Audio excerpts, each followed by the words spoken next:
What is up mga kapatid? This is Marvin de Guzman, your host. Yan, welcome sa Monochrome. Mapapanood sa YouTube at Facebook ngayong gabi. Ito na. Kasama natin ang isa sa pinakamagaling ngayon sa wedding industry sa pagdating sa video. Sobrang fan ako ng mga work nila. Sobrang pinapanood ko to. Ang galing ng storytelling and sobrang cinematic naman shots. Sobrang thankful ako kasi pinagbigyan niya tayo ngayong gabi, si Mike, no? Na galing pa to ng galing pa to ng Japan ba kayo last, Kala Sapporo. ko. Oh, Sapporo, di ba? Sapporo. Oo, 5 days ago? Oo. So, kala ko di matutuloy. So, yes, please welcome walang iba, mga kapatid. Ladies and gentlemen, Mr. Mike De La Cruz. Yeah. Hello guys. I'm Michael from Televisions. And this is Iya. Yan, si Iya. Mamaya magsasalita rin live si Iya sa live audience. And si Louie. Yan, si Louie nandiyan. Si Jason. Tapos mamaya nandito rin ang kambal, no? Yan. Yun, sabi, Boss Mike daw. Yan. Si Budoy, sabi ni Budoy, si Henrik. Papunta po si Henrik. Yan. Ayos. Bigla akong kinabahan. So, kulang yata yung alak. Parang nanginginig yung ko. Inom lang ako, guys. Opa daw, sabi niya, ni Iyo. Saan na sila? Pupunta ba sila, May shoot sila. May shoot. Batangas pa daw. Ayan. Ay guys, kamusta yung audio? Pa-comment lang kung may problema yung audio para Tapos pala guys, singit ko lang din, meron ng subscription yung Cineworks, yung Monochrome. So 55 pesos lang yan kung gusto nyong mag-support at pagmamahal dun sa page natin para dire-diretso yung pagbibigay natin ng podcast. Hindi naman obligadong magbigay, pero kung trip nyo lang, di ba? 55 pesos lang yan a month. Game. So, yun. First question. Yan, tanongin na kita, Mike. Sino ba si Mike De La Cruz? Yan. Yan. Yun. Kwento mo yung sino ka ba nung bago ka mag-video? Kasi parang hindi alam yan ng mga tao, di ba? Ng mga Parang nakilala nila ako as Mike video editor na. So, yun, sa kagaling. At saan ka nagstay ng matagal ng pagiging editor mo? So, kwento mo na doon. Ayan. Nung bata ako, actually, mahilig ako sa video games. Normal naman, normal. Bata, sa PC games, Dota, CSGO. Tapos lately parang yung Valorant nga, nung nag-pandemic. Tapos doon ko lang din after nun, parang nung college ako, yung kinuha kong course, Multimedia Arts. Kasi parang yung mami ko, architect Tapos ate ko, advertising, fine arts. So parang nasa dugo talaga namin na pagiging artist. And yung mami ko, parang habang nag-work siya, parang nahilig siya sa photo. So nung may time doon na bumili siya ng camera na 6D, Canon 6D. Parang isa na yun, parang nung time na yun, isa na yun sa pinaka, pag nagkaroon ka ng 5D or 6D, parang 6D full frame na yan full frame. Full frame na yung 6D. Yung 60D yung crop. Yan, yung 6D full frame na yun. Ayos Tapos pinagmamalaki, parang nakakatawa kasi nung pinapahiram niya sa akin, pinagmamalaki, may 6D yung nanay ko. Cool mama. Tapos din nag-start yung ko. Nung college ako, parang pinost ko to yung last week ata, tungkol sa wedding industry na nalaman ko may wedding industry pala, ganito. Si Jesus Reyes na... Si Jess, na nag-freelance pala siya before sa wedding din na nakita ko yung schedule niya, pinost niya. Ganito na yung kinikita niya. Grabe. Parang sabi ko, pagka-graduate ko dito sa college, gusto ko maging wedding videographer. Gusto ko maging katulad. Iniisip mo na talaga yun. Yung college pa lang. Gusto ko nang maging... Anong year to? 2015? 2016? Mga ganon. Before ako graduate. Parang kasing edad ka ng anak ko lang. Hindi pala before mga 2015 siguro. 2015.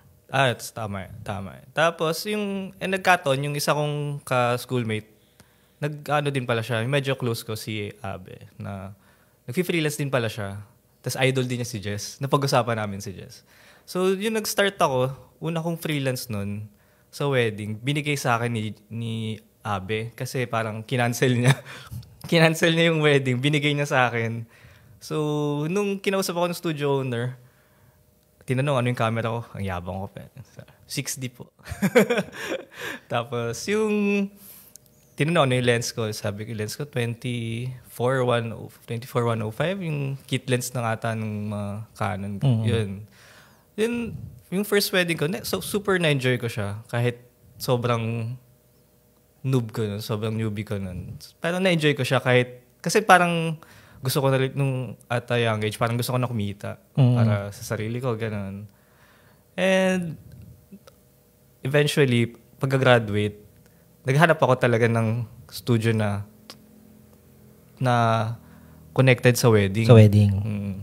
Yung first job ko nun, nakuha ako sa post-prod sa Cubao. Ang ginagawa namin, nag-edit kami ng full linear. Wedding pa rin to? Wedding pa din. Pero US. US weddings. Yes.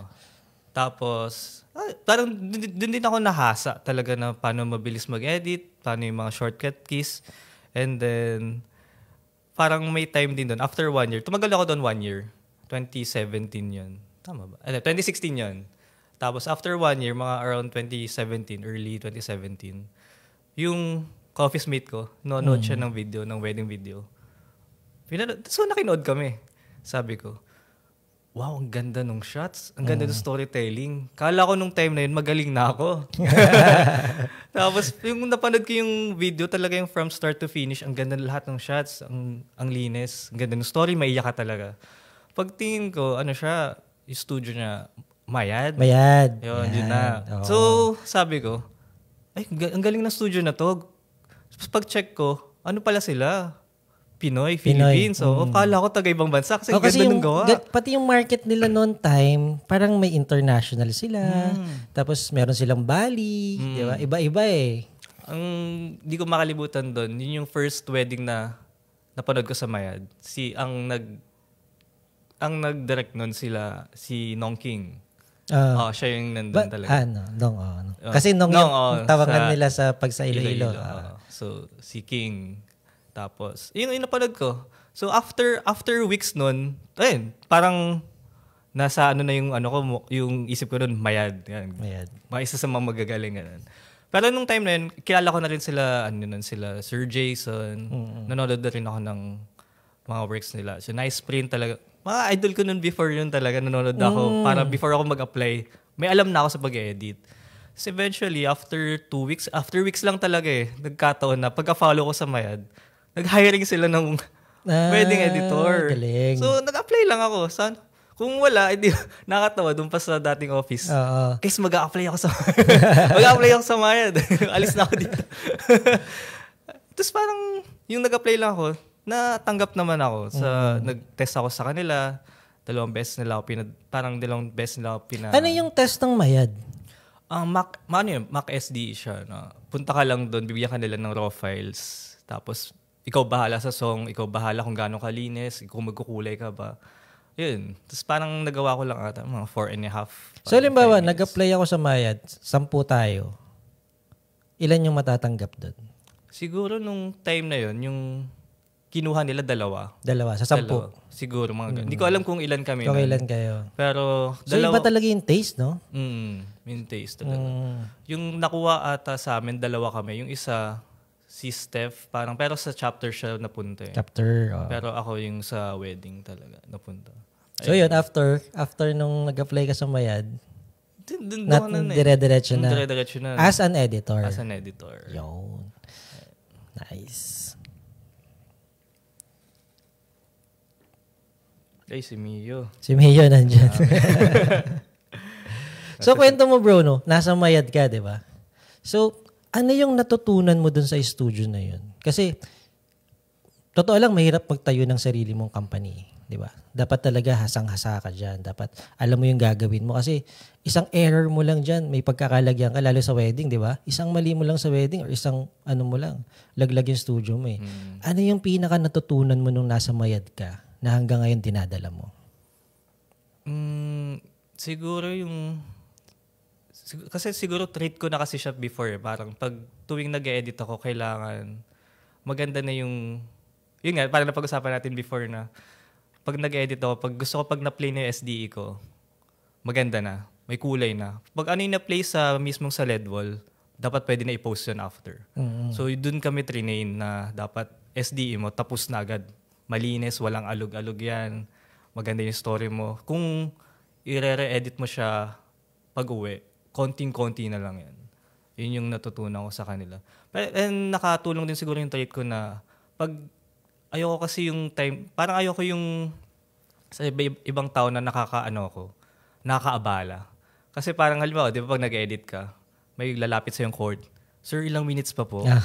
Parang pag sinabi niyang 30 minutes na lang po yung talaga kaya, dapat 20 minutes tapos na ako. Tapos na. Ganun ako. Parang ayoko yung may nag-aantay sa akin. Parang ayoko yung... So yun din yung training dun sa Mayad? Kailangan mabilis. Pero kanino ka nag-edit nun? Kaninong director? Actually, lahat naman, trinain kami sa lahat. Sa lahat.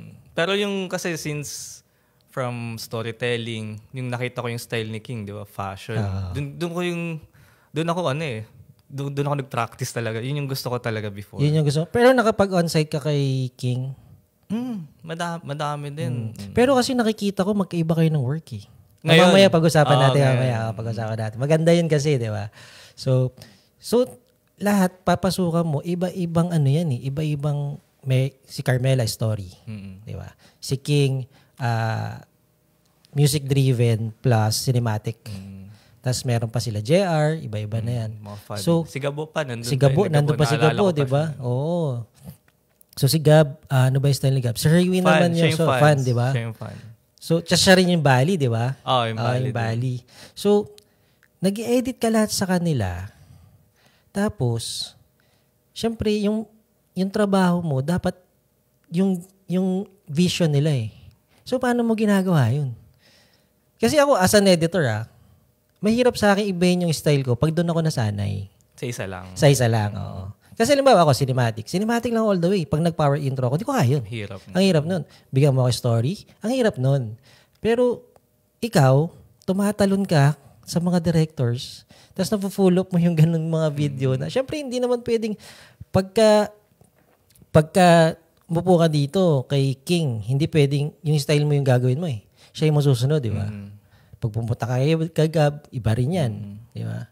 So, paano mo ginagawa yun na, sorry, hindi ibang question, pero paano mo ginagawa sa sarili mo yun na napoprogram mo yung sarili mo na pag nandito ako sa ganitong director, ito yung dapat gawin ko? Kasi ang hirap nun. Actually, siguro na-apply ko lang din yung tinuro sa amin nung grade school, yung principal namin. Ano yun? 5Ps. Sige nga. 5Ps. Proper preparation prevents poor performance. So, tumatak sa akin yun. So, every time na may mga scenario na ganun sa wedding na iba-iba yung director, so, kailangan mag-adjust. So, yung training naman namin sa Mayad, parang hindi lang naman siya, parang 1 month lang, kailangan hasa ka na dito sa director. So, parang, after 1 year na puro training, doon ko lang din siya natutunan na, kasi parang first 6 months ko talagang puro training lang eh. Parang after 6 months, tsaka lang ako nagkaroon ng editing talaga na on-site. On-site, So, yung 1 to 5 months mo? Puro training. Puro training yun? Or nag-edit ka ng film nila? Ganon? Nag-edit kami ng prenup before. Tapos biglang after nun, pag natapos mo, training ulit. Hindi naman siya araw-araw puro training. Puro training, then mag-edit ka ng prenup para makapagpahinga, tapos puro training. Kasi ang hirap eh, kumbaga kahit i-training mo yan. Para, na-imagine mo, di ba? Para sa akin, ang hirap nun. Tsaka sa ibang mga editor. Kaya yung ibang editor, nag-stick lang sila sa, alam ba, story ako. So, doon lang ako pupunta sa studio na story. Di ba? Galing. Actually, tapos after Mayad, nag-freelance ka pa ba? Hindi na? After Mayad, yung mga first freelance story ko, kaya ako pumunta. Actually, pagkatapos ko talaga sa Mayad, unang-una ko piniem si Herwin. Sir Win, Forever Mine. Si Herwin, sabi ko, Boss H, wala na ako sa Mayad. So, nag-edit ka rin sa kanila? Nag-edit siguro mga 3 months, 4 3 months. Tapos nag-pandemic na, so hindi na rin natuloy. Tapos yung time na yon, kainitan ng noon. Nila yun, yung time na yun. Time na yun. 2019 yun. So, sa second team ka or sa team ka ni Erwin? Kay Mitch Ataon. Kay Mitch. So, kasi magkaiba yan eh. Pero, nalalapit naman nila yung trabaho nila. Pero, iba pag si Erwin yung nag-edit talaga eh. Kita mo eh. May time nga rin, parang 2 teams sila. Kay Mitch at kay Herwin. So, nung nag-edit ako kay Mitch, after ko mapanood, ganda ng gawa ko. Okay to. Tapos bigla nag-story si Herwin. Pagtingin ko sa gawa, oh shit, ang ganda. Mas maganda yung gawa. Galing eh, di ba? Galing eh. So, yun. Tapos, yan na, simulan na natin. Paano naman naisipan ni Iya na magtayo ng sariling company which is yung Thea Films? Ayan. Before yung sa Mayad kasi, before ako mag-plan umalis, parang naisip ko na, ba't di ba ako mag-start ng sarili? Kasi parang naisip ko na kaya ko naman. Parang kulang lang ako ng konting push, konting confident na may time din kasi yung may isang co-ord na may best friend ako, yung tita niya co-ord pala. So may times na pag nag-edit ako kay King, siya yung co-ord. So after every play namin, sasabihin lang niya, "Uy, Mike, ang galing-galing mo. Ba't di ka pa magtayo ng sarili?" Ganun yung laging sinasabi niya sa akin. So isa yun sa mga nag-push sa akin na, ba't kaya ko naman. Tingin ko kaya ko. Tapos, eventually, nung nag-leave na ako sa Mayad, mga March, April, ayaw din ng parents ko pa mag-leave kasi nga, sa akin sinasabi nila sa akin, "Huwag ka muna mag-leave kasi sayang, nandiyan ka na parang sa dream job mo, aalis ka. Sure ka ba dyan sa gagawin mong business?" Parang ganun. Sabi ko naman sa sarili ko na kaya ko. Kaya. Tsaka may fallback naman, di ba? May fallback. Yung fallback ko, yung parents ko din. Ayun, medyo, kasi, privilege din kasi na may kaya yung parents ko. Pag, kung hindi mag-work, yung parents ko, may kaya. May hindi pa pwede, sa experience nyo, pwede kayong mag-freelance ulit eh. Yun din. Diba? So, kumbaga, nalugi ka lang ng time, pero yung nalugi ka lang nung pagtatayo mo nung company, yung pagmamarket mo, pero in total nun, parang nabuhay naman ako sa freelance eh. Pwede naman ako bumalik dito eh, di ba? Tsaka yun din, dahil naging parang pag nag-freelance ako, pag nalaman ng mga freelancer, mga studio owner, "Uy, taga-Maya din, nag-edit kay King." Kasagsagan nung yung style niya. Talagang kilala kita dati, malamang nag-edit ka rin sa... Ayun, yung balik tayo din sa paano kami nag-start. Yeah. Nakakatawa yun na after Mayad, yung pera ko sa bangko, 100,000. Yun na lang yung pera ko nun. Yun na lang. Tapos, may equipment ka ba na? May na-invest na ba kayo? Ang equipment ko lang nun, isang A7 III tsaka isang Tamro na 2875. Pwede na, di ba? Kasi zoom lens. Tapos, ang nakakatawa dun, ayun, kasi parang di ko sure kung tama ba yung ginagawa ko. Medyo na-depress din ako nung time na yun. Around 2019 na nawala na ako sa Mayad. Tapos paano ako magsa-start? Yun yung pinakamahirap. Wala pa akong client, wala akong kilala. Ang hirap din sa part ko kasi introvert ako. Hindi naman ako, "Uy, kakasal ka na ba?" Ganyan. Iba, no? Hindi ako ganun eh. Parang iba yung mga kilala natin na photographer, videographer na talagang iba pagka nasa reception. Galing. Diba, galing eh. Diba? Napapanganga. Kahit ako alam ba sila, Pat, pag nakipag-usap sa mga client, parang, tangina shit, paano yun? Diba? Kasi, ayun nga eh. Tayo editor kasi, di ba? Pansin nyo, pag editor talaga, gusto niya mag-isa lang. Tapos ayaw niya nang may kausap. Feeling ko din yun. Naka-help siguro sa naka-push pa yun pa sa pagiging introvert natin. Dahil siguro wala tayong kausap. Wala kausap. Sarili lang natin kausap natin pag nag-edit. Ayun, tapos kailan pumasok si Ayun, yung going back, yung 100,000 na lang yung pera ko. Dahil na-depress ako dun eh. Talaga. Sabi ko, bumili na lang kaya ako ng iPhone. Totoo yun. Huwag niyong gagayahin. Huwag niyong gagayahin yung ginawa ko nun. Sobra ano yun. Oo. Wala na akong pera nun. 100,000 na lang yung pera ko sa bangko. May sukli ka pa naman.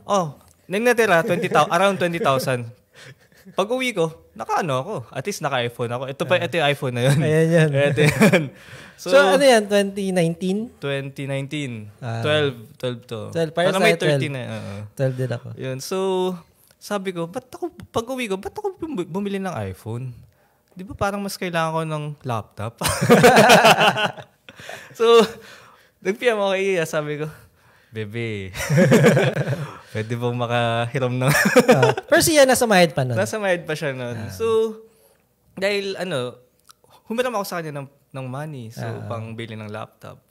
Eventually, pahiram niya ako ng money, nagkaroon ako ng laptop. Pero after 2 months, yung pagdating sa akin ng laptop na yun, in the first 2 months, 3 months, talagang nag-work ako talaga nun. Naghanap ako ng clients, sila Herwin, PNM ko na.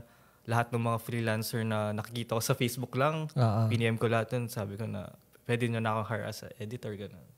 So, after 2 months, nabalik ko naman na yung pera. Yung pera. Kung ako yun, di ko nababalik yun. Girlfriend ko naman eh. Kasi di ba? Kaya naman investment naman. Para baliktad din.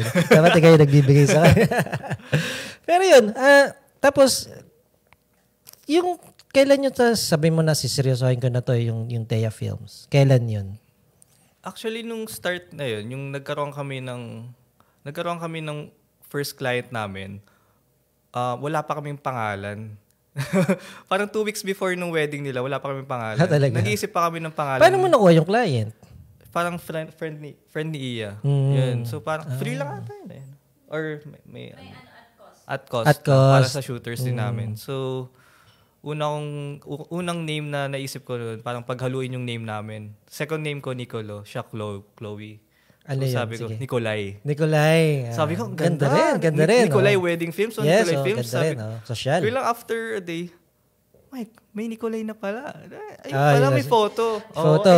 Ayan, sawa ni Toto, si Nicolay Photography. So, bawal yan. Kasi pag dalawang nagkasabay, nakakalito eh.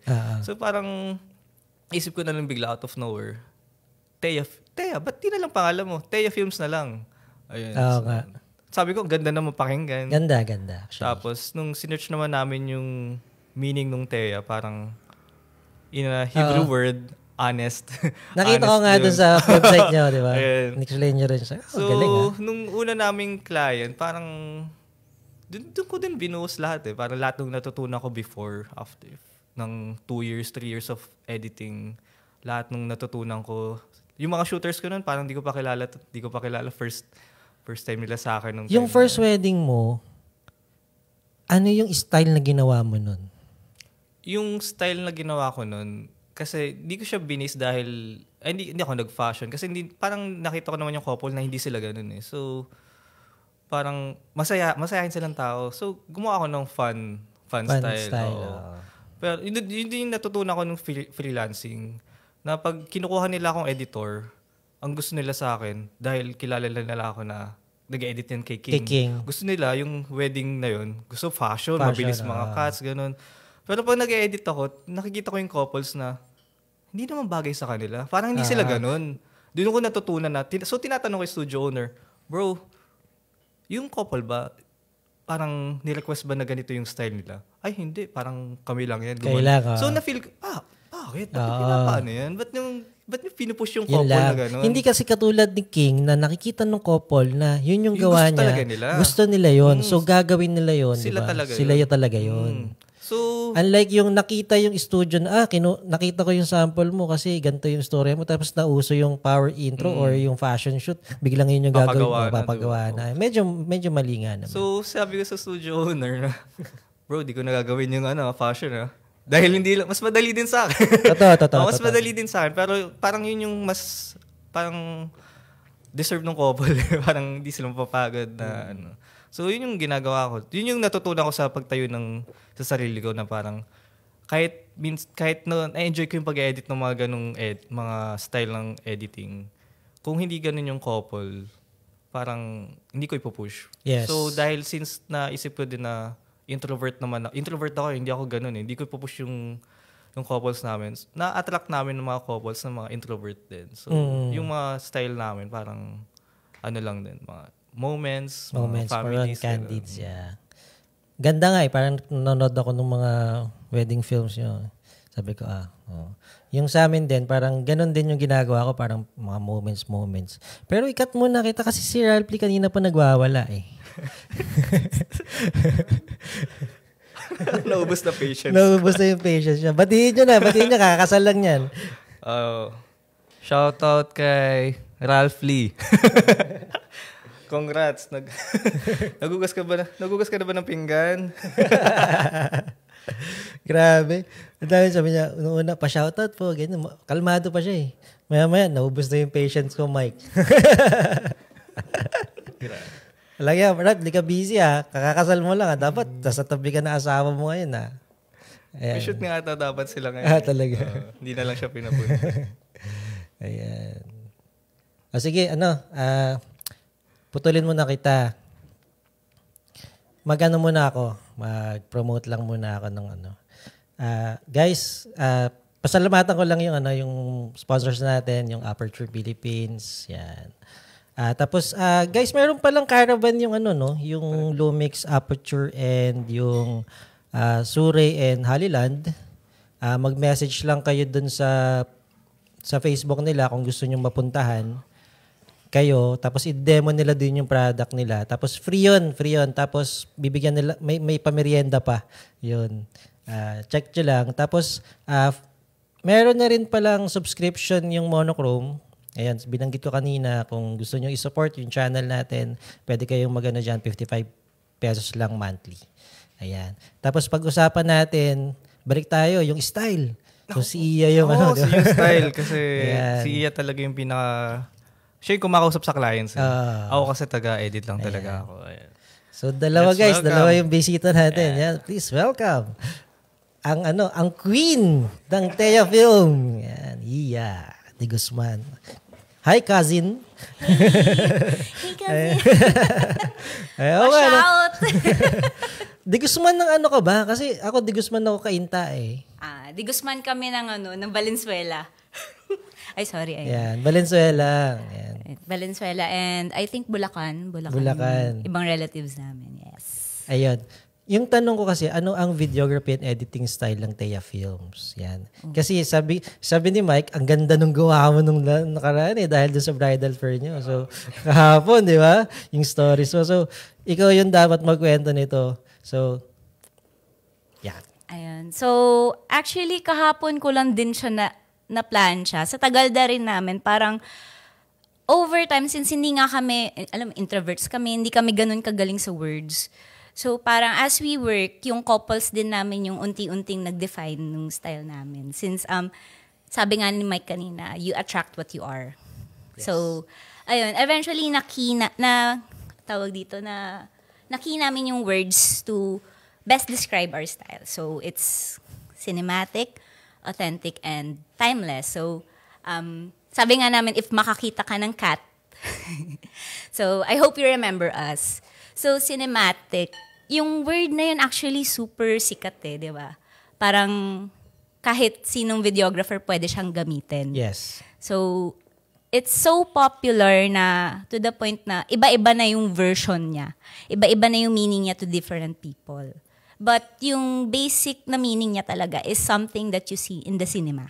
Yes. So, yung goal naman natin mga videographers is to reframe every moment na parang pag nakita mo siya sa naked eye na parang ordinary lang naman to. Pero pag na-reframe mo na siya as a videographer, it looks something extraordinary. Yes, tama.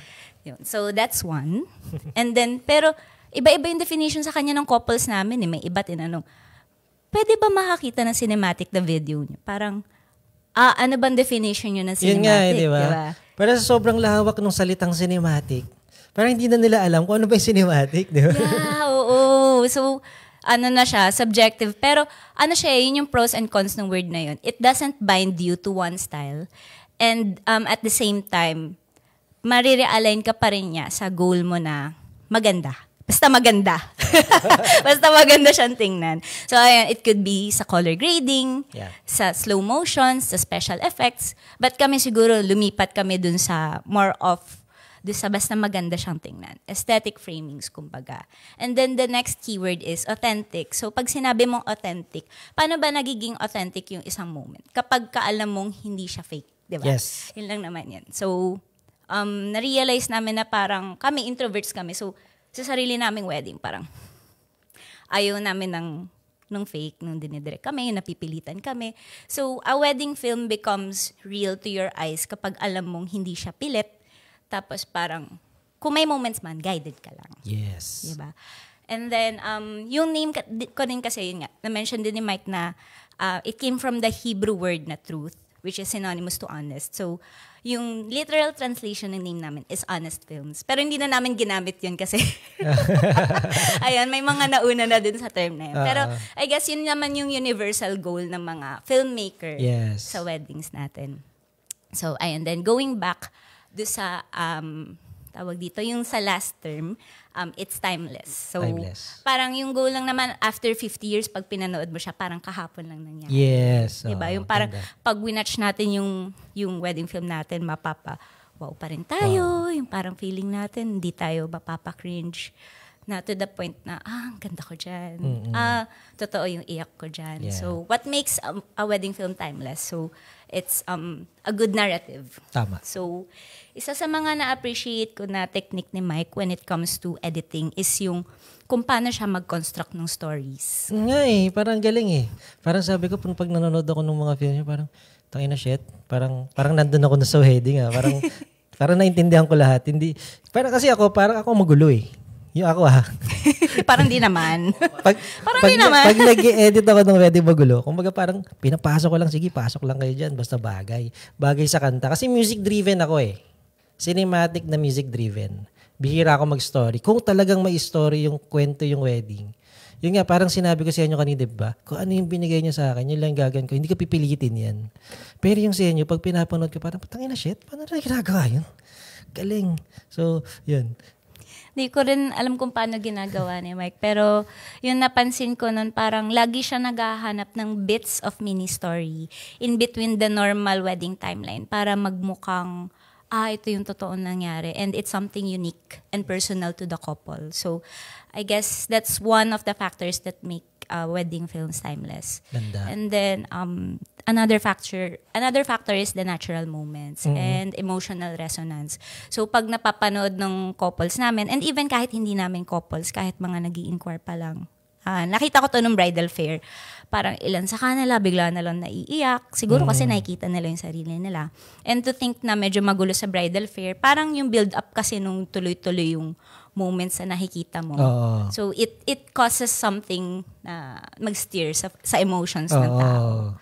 So, I guess that's one. And then yung last, medyo basic, color grading. Color grading, yes. So, yan, isa rin kayo sa pinakamagandang kulay sa industry natin. Ayun. Pero parang for me naman, it all boils down sa natural color ng skin. Pag nakuha naman na natin yun, ang ending, parang kahit ilang years yung lumipas, alam nating it could stand the test of time. So, ayun. I hope when you see a cat, you remember us. Ganda. So, yun, no? So, yun, na-explain natin yung style ng Thea. So, hindi ko nga in-expect na ganun nila explain yun. Pero sobrang ganda. Galing. So, balik ako kay Mike. Yes. Yan. Naulit ba? Thank you, Iya. Thank you, Iya. Salamat.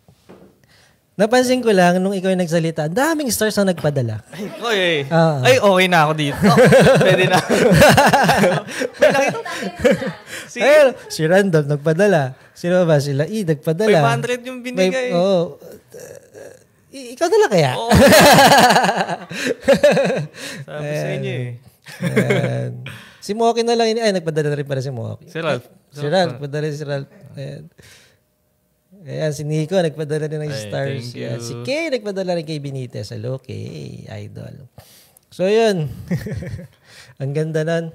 Parang napaka-solid naman nun. Parang ako hindi ko kaya explain sa Cinemark sa video. Yun ako din. Oo, di ba? Kaya pala sinabi mo sa akin na hindi ko kaya explain, bro. Si Ian na yung mag-explain. So, sige. Kasi ako pare, yung Cinemark, yung video namin, parang, Cinemark. Yun na yung pangalan niya. Parang, na paano explain, no? Ano? Pag may nagtanong naklaro.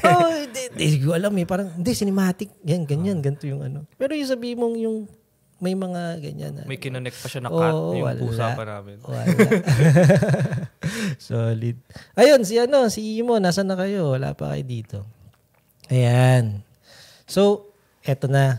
Mike, di ba nag-SD ka? Di ba? Si Iya yung shoot. Tama? Siya yung marketing. Nag-handle sa pagkausap ng client. Sa Tapos, bridal fair. Ikaw yung creative. Ako yung sa shoot and edit. So, nag-shoot ka din. So, tanong ko lang, bro. Paano yung workflow mo? Kasi, parang kung story, may sinusundan ka ba na guide or meron ka bang template na pagka hindi nag-work to, ito yung gagawin ko? Paano ka nag-edit ng SDE? Sa pag nag-edit naman ako ng SDE, parang actually same sa'yo. Dun sa music delivery. Parang kailangan yung song na mapipili ko or yung may ready ko bagay sa couple. So, ang laking factor nung prepared ako sa before every SDE or every wedding. Kasi dun sa meeting, si EA nakipag-meeting, after nun, binibigyan lang ako niya ng list kung ano yung mangyayari sa wedding. So, dun din namin malalaman kung ma-fancy ba yung couple, kung mahihayin ba yung couple, masayahin ba yung couple. Doon ko nalalaman sa meeting niya. So from there, naghanap ako ng song. So na tingin kong babagay sa couple. So minsan ini-stock. Naghanap ka on the day or day before? Day before. At yung night before. So minsan ini-stock ko sila. Kung ano yung nakita ko sa feed nila, feeling ko ganito silang person. So ang laking factor nun. Pagdating, bagay yung song. So yung nagkaroon lang din ako problem pag hindi bagay yung song. Oo nga eh. Pag iba yung nangyari dun, parang tayo na, ito yung gusto nila mangyari, pero iba yung nangyari, di ba? Pero may times din na natatakot ako kasi kung may request silang song na parang gustong-gusto nila yung song, pero pag ginamit mo, hindi bagay. So, dun ko sila kinakausap na on the day na hindi talaga bagay yung song. So, okay naman sa kanila. So, nangingiring kayo yung request or bala na pag nagbigay sila tsaka mo na lang kung may times kasi pag nagbibigay sila ng request ang ganda ng song ginagamit ko na rin. So halimbawa meeting nyo may request song ba kayo ganyan tinatanong mo ba yun or hindi na? Tinatanong namin kung may request song or kung may mga kung similar dun sa songs kung pwede kaming gumamit kasi kung may times na pag nag-request sila ng mga minsan OPM or mga mainstream talagang binablock ng Facebook eh. May times na hindi so yun yung mga nakakaligtas pero most of the time, nabablock talaga siya. Ayan. Alam mo, may ano ko dyan sa request song na yan. Hindi ko alam kung napakinggan nyo na or napanood nyo na. Kasi dati, parang may nag-request sa akin yung bride. Parang mainstream. Kasi dati, mga 2018 yata, 2017. Tigas mo nga ako eh. Gusto ko yung passion ko yung gagawin ko. Wala kayong pakialam. Hindi kayo pwede mag-request sa akin. Ganyan. Sobrang mainstream. Tapos sobrang luma nung kanta. Hindi ko ginamit. Tapos, pag okay naman, tatapos yung SDE, palakpakan yung mga tao, sigawan. Yung bride tumayo, lumapit dun sa table namin. Sabi niya, Marps, ganda sana ng video kaso hindi mo ginamit yung kanta ko. Hindi ako happy. Pero parang gusto ko lumabog dun sa ano. Pagkataas ng SDE yun, bro. Hinahanap ako ng bride, parang tang ina shit. Di ba? After nun, pag may request yung couple, tayo na gamitin natin yan kahit 1 minute. Tapos na, di ba? Parang wala nang problem no? Tapos syempre, gusto niya talaga yung kanta. So, nagdoble trabaho pa ako. Yun. Kaya pag may request, yan sinasabi ko rin sa mga friends natin dyan na gamitin nyo kahit mga 1 minute. Marinig niya lang. At least nandun. Intro mo. Tapos gamitin nyo na yung mga gusto nyo. So, yun. So, ano tayo, di ba? Nag-shoot ka. Tapos, nag-e-edit ka. Meron ka bang trimmer? Wala akong trimmer. Ako lang talaga. Ikaw lang talaga. So, bigay mo sa akin yung workflow mo from preps. Ano yung shoot mo, tapos kung kailan ka upo sa editing. Sa shooting style namin, kami, 4 kami sa wedding. Parang 2 sa bride, 2 sa groom, 2 assist, isang driver. Ayun, 7 kami. Tapos ako, sa bride, ako yung second shooter. Yung, tas may taga-creative ako. Kasi, nahirapan ako mag-creative eh. Kaya yung mga direct tsaka yung mga gimbal. Ayoko din. Kasi pag sinabi mong sa amin, parang na-adapt namin ng pag-creative. Parang at least kailangan mong kausapin yung couple. Kailangan mag-direct ka. Parang ayoko nung ganun. Gusto ko pag ako, handheld lang ako sa gilid, tripod lang tayo, framing, ganun lang. Okay na ako doon. Okay ka lang. Tapos, pagdating namin sa room, yung 2 shooter namin, isa nagme-makeup, yung isa nag-rings, tapos ako, nag-ayos na ako ng timeline ko. Ang timeline, nakaupo ka sa editing. Tapos yung isa establishing or tulong sa details. Ganun. Tapos, after pag beauty shot na, kaming 2 na, yung creative muna. Pag okay yung creative ko, hinayaan ko na. Uy, okay na. Kumakandid ka na lang sa gilid. Kumakandid na lang sa gilid kung may mga nanonood sa akin yun. Pero kung pero inuutosan ko din yung creative ko. Ito yung gusto kong beauty shot. Ito yung gusto kong ganito. Saan tatayo yung couple? Saan tatayo yung bride? Saan siya? Doon, ako lahat yun. So, after nun, sa na ako, nag-e-edit na ako pagtapos ng Bridesmaids. So, Bridesmaids na naka-robe pa or naka-robe pa. Naka-robe pa. Kasi Upo parang, ka na nun. pag nag-hair up na yung bride. Yun. Yung time kasi na yun, wala nang mangyayari dun eh. So, pero may times kasi na sobrang bilis mag-hair up. So, parang yung editing ko nun, parang kailangan ko edit yung establishing, yung details, yung 2 card namin ng bride. Tapos kasama yung bridesmaids. So, kailangan, as an editor, alam ko yung capacity ko na kung dapat tapos na to. Kailangan ma-trim ko na tong lahat. Ma-trim mo na lahat. Nagtitrim ka pa? Nagtataas ka? Sinataas ko pa yung isa. Okay. Kailangan kasi lahat maano ko eh. mo. Makita ko kung ano yung nangyari. Tama. Ang laking bagay sa akin ng pag lahat nakita ko sa paggawa ng story. Yun. So, after nun, pagdating naman sa papuntang church, kunin ko yung cards ng 2 groom, ano ko na yun, dump lang. Tapos pagdating sa church, kaya maaga kami umaalis sa church. Papuntang church. Papuntang church. So, kung halimbawa, alas 3 yung kasal, ano oras kayo alis sa preps? Kung ano yung sinabi nung coordinator, sabihin natin 1:30, alis na. Siguro kami mga 1:15. Kasi yung isang shooter namin, stay sa bridal car. Okay. Yun na yun. Para kami, pwede na kaming dumiretso sa church. Set up pa kasi tayo ilaw, di ba?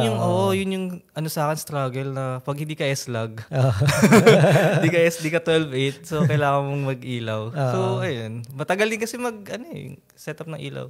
So, after nun, dapat at least sa groom, makat ko na or sa pangalawang card ng bride, yung nakagaw na.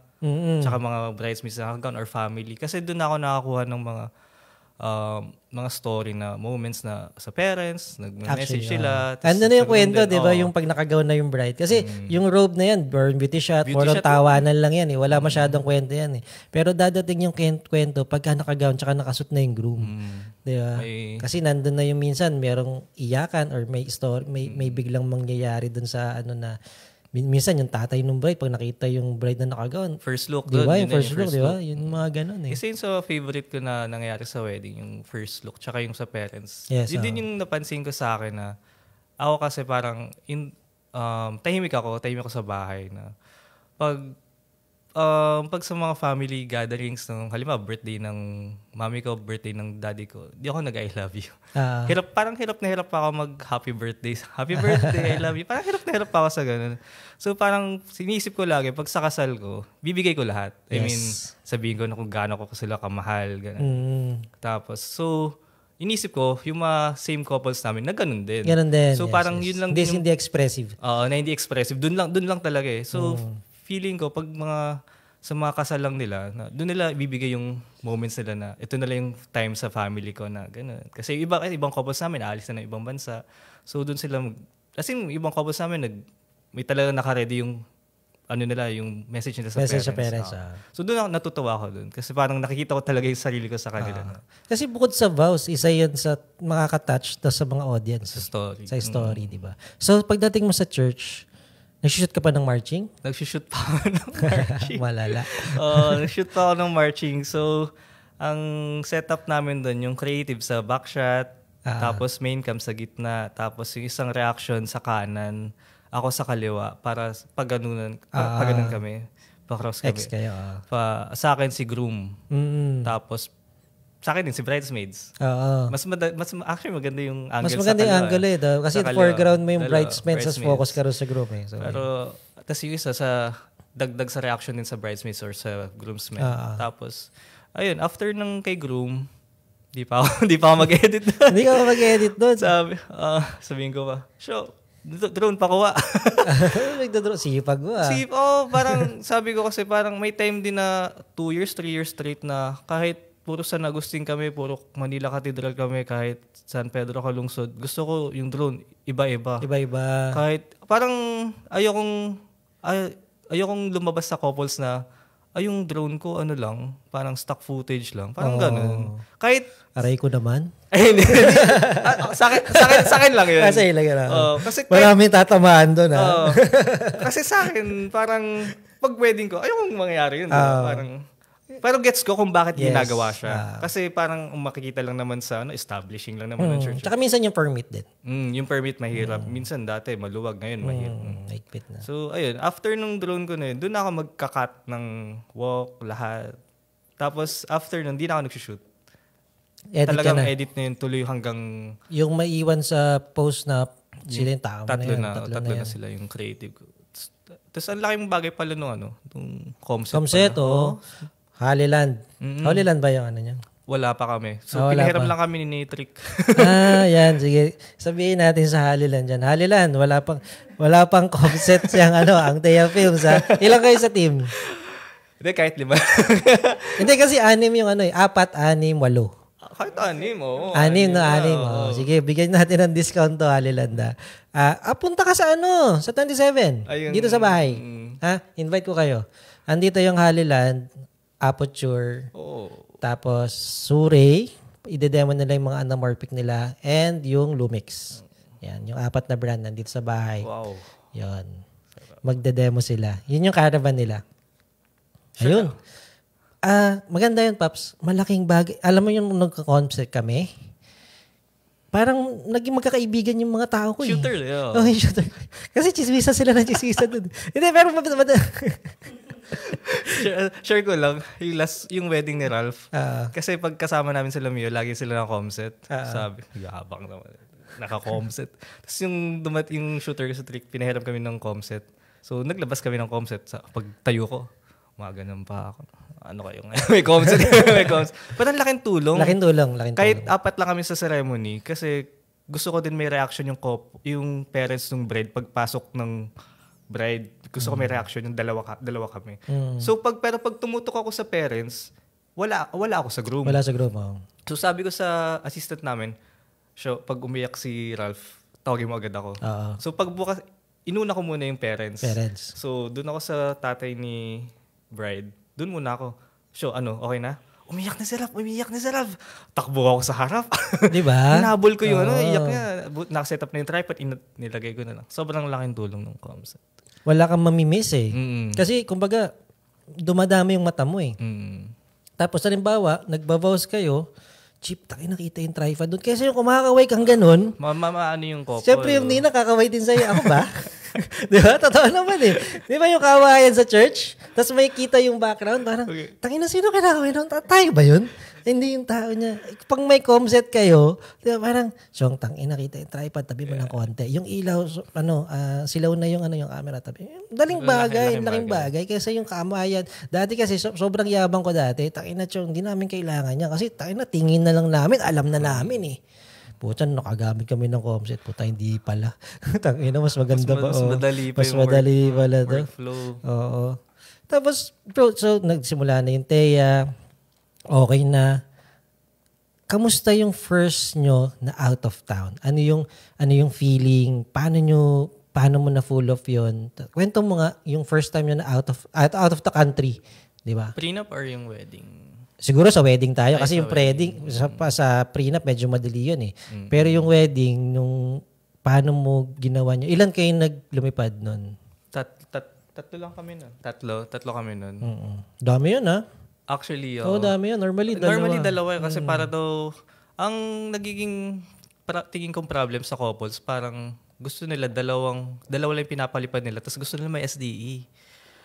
Ako kasi ayoko nung parang sayang yung ibang moments para sa SDE. Para lang magkaroon ka ng SDE. Parang gusto mo ng kahit dalawa lang yung ipapalipad mo, gusto mo ng SDE. So kami talagang pinupush namin na 3.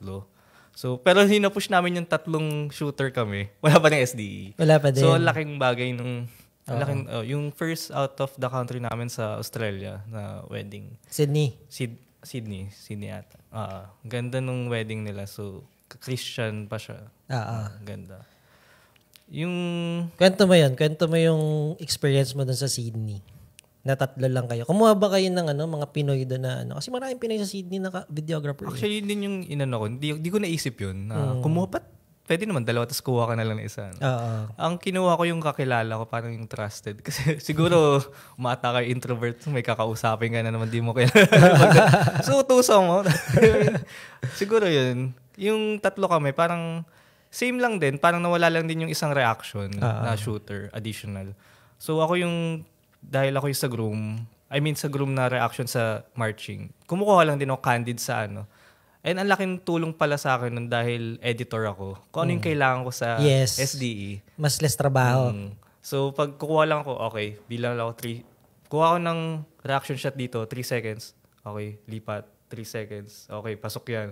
Hindi pa pasok, antay ka pa konti. Tapos, ang laking bagay pag editor ka.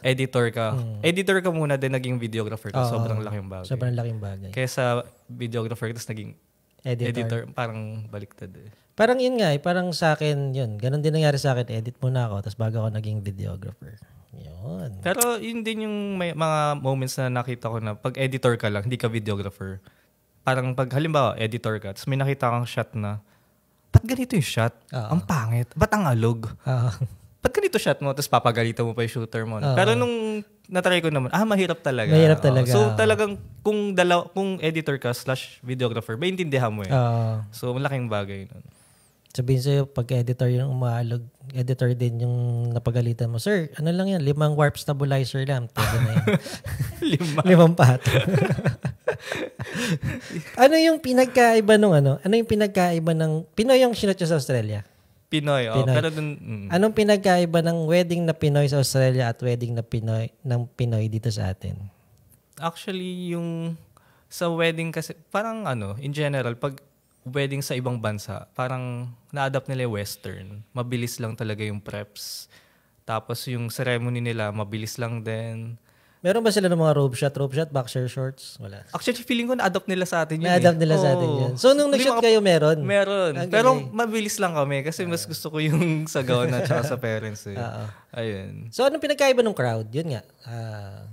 Pag na-adapt mo yung Western na attitude, kasi yung mga yun, parang napansin ko yung mga, taga-US, tsaka yung pag umuwi din sa Pilipinas, tapos nag-wedding sila, iba yung crowd parang lahat game Lahat game, lahat asikasuhin ka. Kasi hindi naman uso sa nila coordinator Di ba? So, yun, magkakaroon ka ng tiwala dun sa, sa maid of honor mo, sa bridesmaids mo, sa squad mo.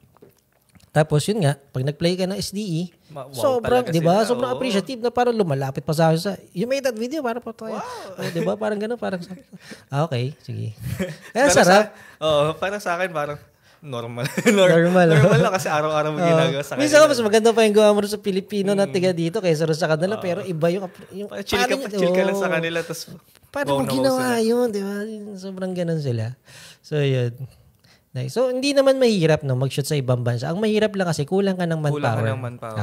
Yun lang. Kasi gusto mo yung, halimbawa, nasanay ka din kasi dito pag sa Philippines, yung may mga tripod ka, may mga gimbal ka, may mga ilaw ka. So, parang siguro maninibago ka lang pag nag-shoot ka sa ibang bansa. Wala kang, limited ka lang talaga. Yung mga usual na hindi mo ginagawa dito, magagawa mo doon. Parang mga simple na bagay lang na mag-charge ng battery. Kasi di ba dito, abot mo lang sa assist mo mag-set up ng light stand, ng tripod. Okay na. Yun. Ay, teka. Yan. Shoutout muna tayo. Ayan. Napasarap. Si E, yan, nandyan. Si Migs. Yun. Okay pa ba kayo dyan? Oy guys, open na yung yung Q&A natin Pwede na kayo magtanong kay Yung madadali lang. Yung madadali lang. Ayan, may tanong si Mark Denver dito. Question, tip for marketing lalo sa ating mga introvert. Yan. Tanong ni Mark Denver, Rapsing. Hirap na. Marketing, Pops.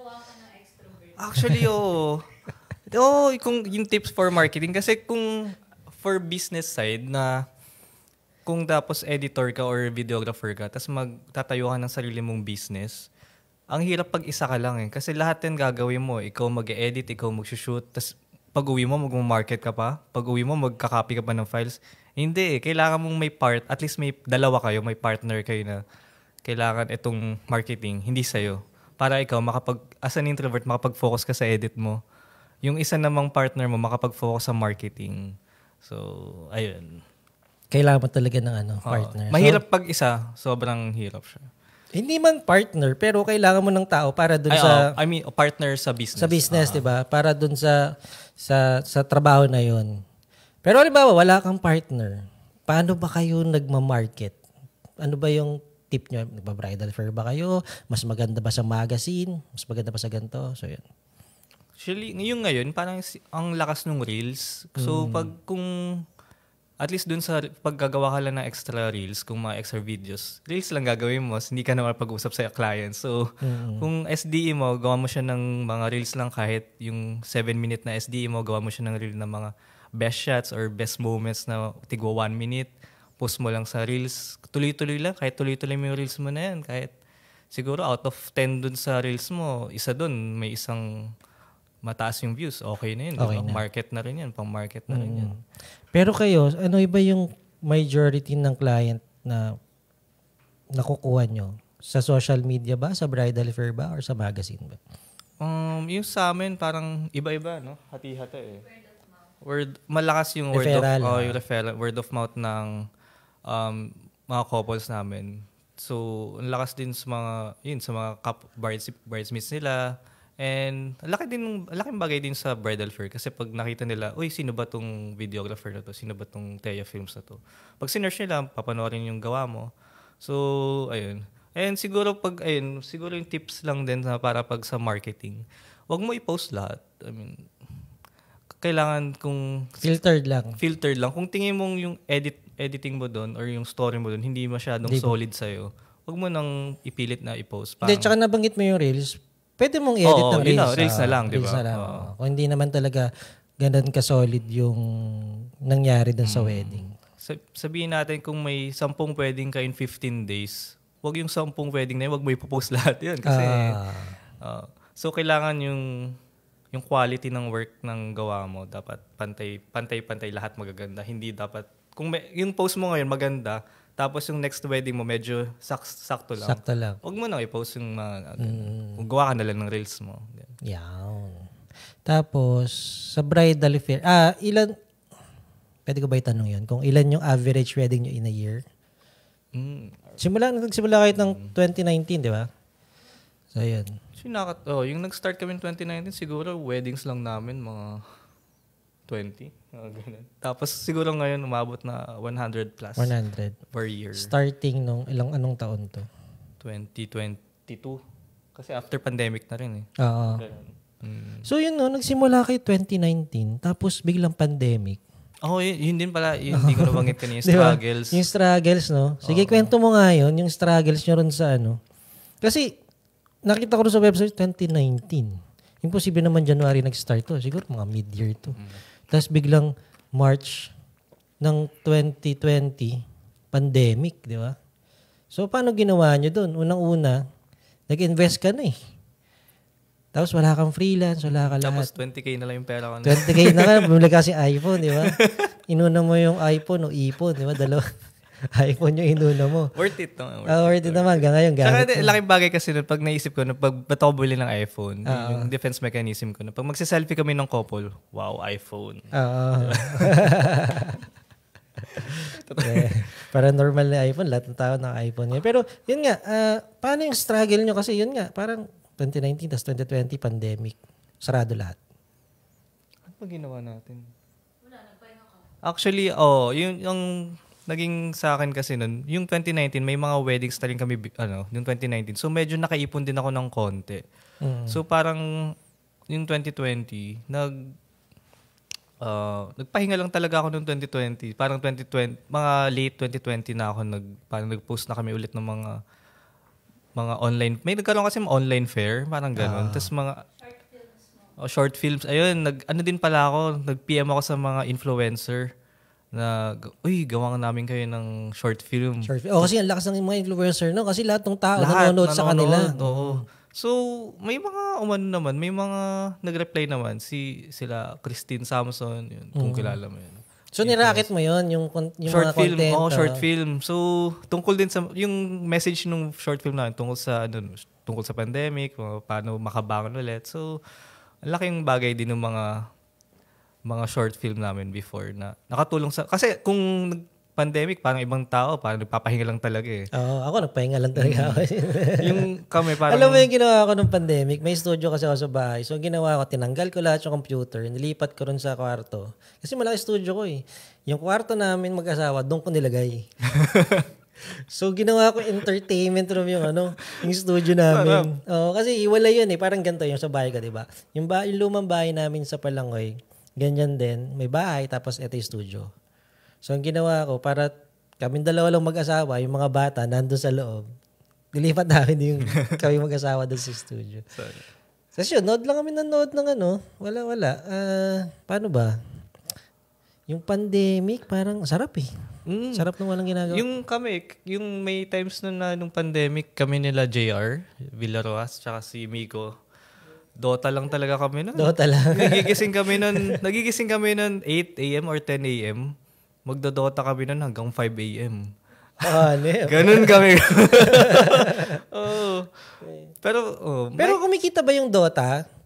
Alam ko, diba, yan yung pinakamahal na e-games. Isa yun. Siguro kung sobrang galing mo, kung sasali ka sa tournament, doon ka makakakuha ng mga pera talaga. Pero kami, as for fun lang talaga yung time na yun. And minsan, gastos din yan.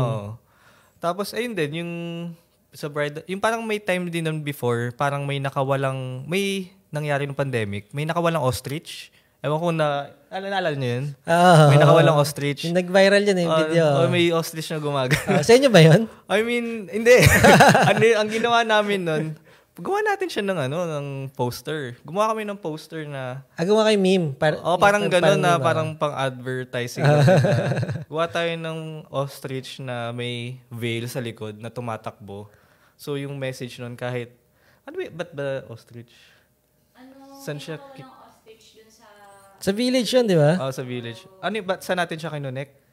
Moment marketing yung tawag doon. Parang, buti na lang ito lang yung runaway bride. Parang gano'n. So pang-wedding pa rin. Pang-wedding pa rin. Kinunik namin sa wedding. So nag-viral yun? Hindi naman. Hindi naman. I mean, lang, parang mga ways lang na parang, buhay pa yung Telefilms. Parang kahit pandemic, nagpo-post pa din kami tuloy-tuloy. Kailan unti-unting nakabangon yung studio nyo? Parang around 2021 may ang lakas na naalala ko yun, 2021, January yun. Tapos parang ang dami nang nagbubook agad kahit parang pandemic pa yung time na yun eh. Around 10 bookings in 1 month nung pandemic. So sabi ko, January 2021. So feeling namin, effective yung ginawa namin nung 2020 na nagpo-post lang kami ng short film, mga ganun, mga pang-marketing namin.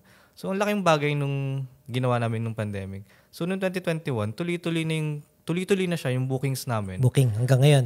Hanggang ngayon. Pero yung rate kasi namin nung time na yun, parang around, sobrang baba pa. Nag-start kami around 35. So talagang every year or every 6 months tinataas na namin. Hindi, gano'n naman talaga kung starting ka. Okay lang yun, problema yun. Mahirap yung nag-stay ka dun. Di ba? Actually, din kasi napagod ako dun. Yung parang 2021 na December, parang 7th Street. Sabi ko, hindi ko nakaya yung ganito. So, yun nga sabi ni Jason, di ba? Sabi ni Jason, pagka napapagod ka na, napiburnout ka na, hindi mo na nakikita yung pamilya mo, mag-task ka na. So, yun din parang yung task kami, ganun pa rin, pagod pa. So, kaya yung nag-task kami, tapos marami pa din bookings, nag-hire na kami ng 2 on-site editor. Na tinitrain ko hanggang ngayon. Ang Teo Films, ilang wedding ang kaya niya sa isang araw? 2. Dalawang Hati kami ni Ian. Ako yung minsan sa isa, siya minsan sa... Tapos yung isang editor namin, sa kanya din. Kasi yung last time, parang dalawa kayo nung time na yan, di ba? So, the first time kong na-meet si Ian. Yung, Oh, thank you pala. Nahiya pa ako doon, di ba? Yung Thea Films. Ang bait. Hindi. Ay, dahil Aperture ka siguro. Aperture din sila. Hindi. Hindi, actually, ginagawa ko naman yung dati pa. Pagka, lalo sa San Agustin. Ginagawa ko na San talaga Agustin, yun. sobrang dilim kasi talaga. Hindi, pati kasi doon alam mo yun na pag nagsara yung pinturo, hindi ka bawal na pumasok. Makapasok ka pagka nakapasok na yung bride. Pero, yun, lagi naman namin ginagawa yun. So, yun, sana yung iba lang, gawin din yun, di ba? So, hindi, normal yan. Maliit na bagay. Ayan. Hindi, kasi ibang tao, siguro kung ako yun, tapos wala lang ako sa mood, baka hindi ko rin siya, gawin. I mean, may mga ganung tao talaga na mababait talaga na, Thank you din. Yung nakakwento sa akin ni Jens, grabe, may ganun pa palang tao. Hindi, gawin mo yun. Gagawin ko din. Kung di na kami alis, baka kasi kailangan na umalis. Yun lang, Kapag kailangan na umalis. Pero kung hindi, sige, iwan niyo dyan. Para sa susunod. Ayan. Ano pa? Teka, may question dito. Boss Marvy, paano pag di mo gusto yung story at edit? Ano raw? Paano pag di mo gusto yung story at edit but dito sa province? Kasi hinahanap nila ang gusto dapat i-post. Kung hindi mo gusto yung edit mo nung on-site tapos gusto ipa-post. Nasa yun na yan. Pero kasi kung sa akin, kung makulit talaga yung kliyente, i-re-edit ko yung video. Papagandahin ko talaga. Yun talaga yung pipilitin ko yung So, hindi ko ipupush yung ginawa ko ng SD kasi alam ko namang, minsan kasi, kaya hindi maganda yung SD mo dahil short yung time, pressure, di ba? Or something happened. So, pag naman wag may time ka na, pwede mo nang gawin di ba? So, yun. Pwede na may post. Tapos kung minsan, kung di mo talaga mapaganda or hindi swak dun sa taste mo, hindi naman sinabing pangit yung video, pero hindi swak sa taste mo, ang ginagawa namin, nagpapatong ulit kami ng isang video. Kumbaga, post ngayon, maya-maya magpo-post ulit kami ng isa, papatungan ulit ng isa. Parang ganon. Ganon lang. Pero kasi, pag sinabi ng client na i-post, wala tayong magagawa. Di ba? So, bihira naman yun yung ganong kliyente na gustong magpa-post di ba? Sobrang bihira, no? So, pagbigyan na lang natin. Yun. Ano yung breast milk? Tatay ko nag-comment yung tatay ko. Ano sabi tatay mo? Sa bahay lang namin kain at Dota. Sa kondo ko. Kain at Dota lang pala Yan. Sabi, may hindi ba maganda sa ginagawa nyo? Parang wala naman. Meron din. Hindi naman pangit, pero yung taste, di ba? May kanya-kanyang yan Hindi naman lahat ng wedding parang kasi, di ba, same lahat. May iba talagang yung couples mo sobrang introvert, sobrang mahihayin talaga. So, mahirap yun Hindi lalabas talaga. May mga incidents talaga na maganda siya, pero yun nga, hindi... May tawag dito. May certain level na... Gusto mo ganito talaga yun. Yun lang naman. Ano pa? May question pa? Sir Marvy, kailan ka may interview sa Monochrome? Ngayon na, pwede na ngayon. So, Marvy, kwento mo nga muna. Sige. Paano ako nagsimula, no? Actually, nagsimula. Wala yan. Di ba, Bato? Ang ganda nung to abangan nyo. Ang ganda nung nung kwento ko nung high school hanggang kung paano ako naging napunta dito. Sobrang ganun parang baling-bali Parang U-turn nga yung nangyari Ganun yung hindi siya yung isang diretso talaga na gusto ko hindi. Nandito ako kasi nabuntis ko yung asawa ko. Parang ganun yung kwento. So, no choice. Tapos hindi ko alam, may talent pala ako. Wala akong talent So, yan. Abangan nyo na lang. Kikwento ko yan. Siguro sa ngayong taon din. Maghanap lang ako mag-i-interview. Ayan. Eto, may tanong si Lawrence Michael. How do you prevent yourself from being bounded by your style? Diyos ko naman. Ayan. Ayan, oh. Tayo na. Ikaw, Iya. Hindi ko kilala tong Lawrence eh. Sino ba to? The best friend ko. Ayan. Oh, mukhang chinat GPT niya ba yan? Ano ba? How do you prevent yourself from being...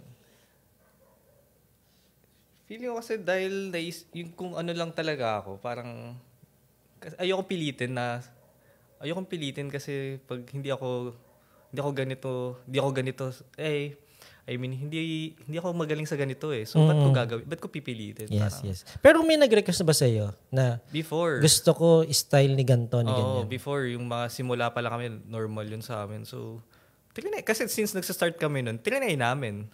Since galing din naman ako dun sa ganong style, maalam naman ako dun. Trinay namin nung before. Pero nung na-realize ko din talaga siya na hindi talaga para sa akin. Kasi first, parang nahirapan ako mag-direct talaga. Kasi editing ako nun eh. Editor ako. Hindi ako marunong mag-direct. So, kung yung i-hire kong shooter, hindi rin naman ganun marunong mag-direct, ba't ko ipipilit sa couples namin? Pero may mga times na trinay namin yung mga fashion shoot, mga ganun. Mahirap siya. Mahirap? Mahirap talaga siya. Tapos kailangan at the end of the day, ma-play mo. Tsaka ang galing kasi ng ginagawa nito nila King, tsaka nila Pichelle, nila Herwin. Sobrang solid ng intro nila. Tapos yung next song, Story. Ang ganda naman din. Diba? Sobrang galing. Nakakatuwa. Mahirap eh. Pagod talaga eh. Kung hindi mo kaya, wag mo nang siguro pilitin. Actually, magaling sila both eh. Ay, magaling si Studio King. Magaling siya mag-story, magaling siyang mag-fashion. Pero mas directing. Oo, mas napapansin lang talaga yung fashion shoot. Pero kung papansin niyo yung story, second song, yung story, ganda din eh. Di ba? Solid din. Isa yun sa mga studio na pag pinanood mo, tatapusin mo. Parang from start to finish, tinatapos ko. Meron ako napanood yung kay Je, yung mga weddings ni Je. Pag sa bahay, wala akong magawa. Nanonood ako wedding videos na nakita ko, 15 minutes pala yung napanood ko. Parang 5 minutes lang. Bilis, no? So walang skip talagang papanoorin mo dahil nahook ka dun sa story ng ganda nung gawa. Galing. Na-answer ko ba yung question mo? Sa best friend mo. English pa. Ayan. So may tanong ako, most memorable moment mo sa wedding, ano yung pinaka-wild na experience mo? Ayan. Most memorable. Isa lang yung naalala ko. Parang, siguro, ko siya, parang i-connect ko siya sa word na maturity. Kung paano tingin ko naging matured na ako dun, or tingin ko, nag-level up yung maturity ko dun sa time na yun. May first kasi na incident na parang sa Gallery Miranila. Di ba, alam mo yung holding area, sa labas lang. Nandun yung mga tao ng stylist. So, gets natin kasi maaga sila pumupunta doon tapos so pagod sila, tutulog sila. So doon lang talaga yung pwestuhan ng pati video, photo video eh. Tulog sila. After ng wedding, na-play ni SD shooters ko, ang wild. Boss Mike! Ang ganda! Parang ganun eh. Papunta ron sa papunta sa amin. Ang lakas. Ako kasi, wag masyadong ganun. Parang nahiya ako pag ganun. Appear lang ganun. Parang napalakas yung boses nila. Tapos tulog sila? Tulog yung mga tao ng stylist. Kasi aga na lang setup aga nila mag-setup eh. So, bigla may sumigaw. Hoy! May natutulog dito. Tapos ako, napatingin ako sa likod. Sabi ko, sorry ah. Napasigaw na rin ako, galit ako, sabi ko. Tapos parang talagang away-away na. Tapos etong shooter ko naman, pinalaki pa na kinuha yung tripod, sabi niya. Yung mga ganun pa, inayos yung tripod. Parang gusto kong makipagsuntukan ah. Tapos, sabi ko, bakit naman ganyan? Pwede naman pag-usapan. Talo tayo ito. Marami yung... Dami. So, pero dumating din yung parang, si Iya, dumating siya nung bilang, kanino kayo? Parang, kinausap niya na maayos na, kanino kayo? Kay ano ba kayo? Yung pangalan ng stylist. Doon na parang, nahimasmasan yung mga tao na Kasi dala nila yung pangalan ng stylist. Parang kilala niya eh. Parang pero ako doon, yung narinig ko siya na ganun siya magsalita. Parang, pwede pala. Pwedeng, kung may ganung incident, pwede mo naman palang kausapin din ng maayos. So, ito na yung sa most memorable, sa susunod na nangyari. Meron kaming incident ulit sa 2023. Yung sa photo na yun, parang lagi din naman namin siya nakaka-work. So, okay kami. Okay yung relationship namin. Parang, di ba, every time... Shirley ba to? Hindi, kupal talaga.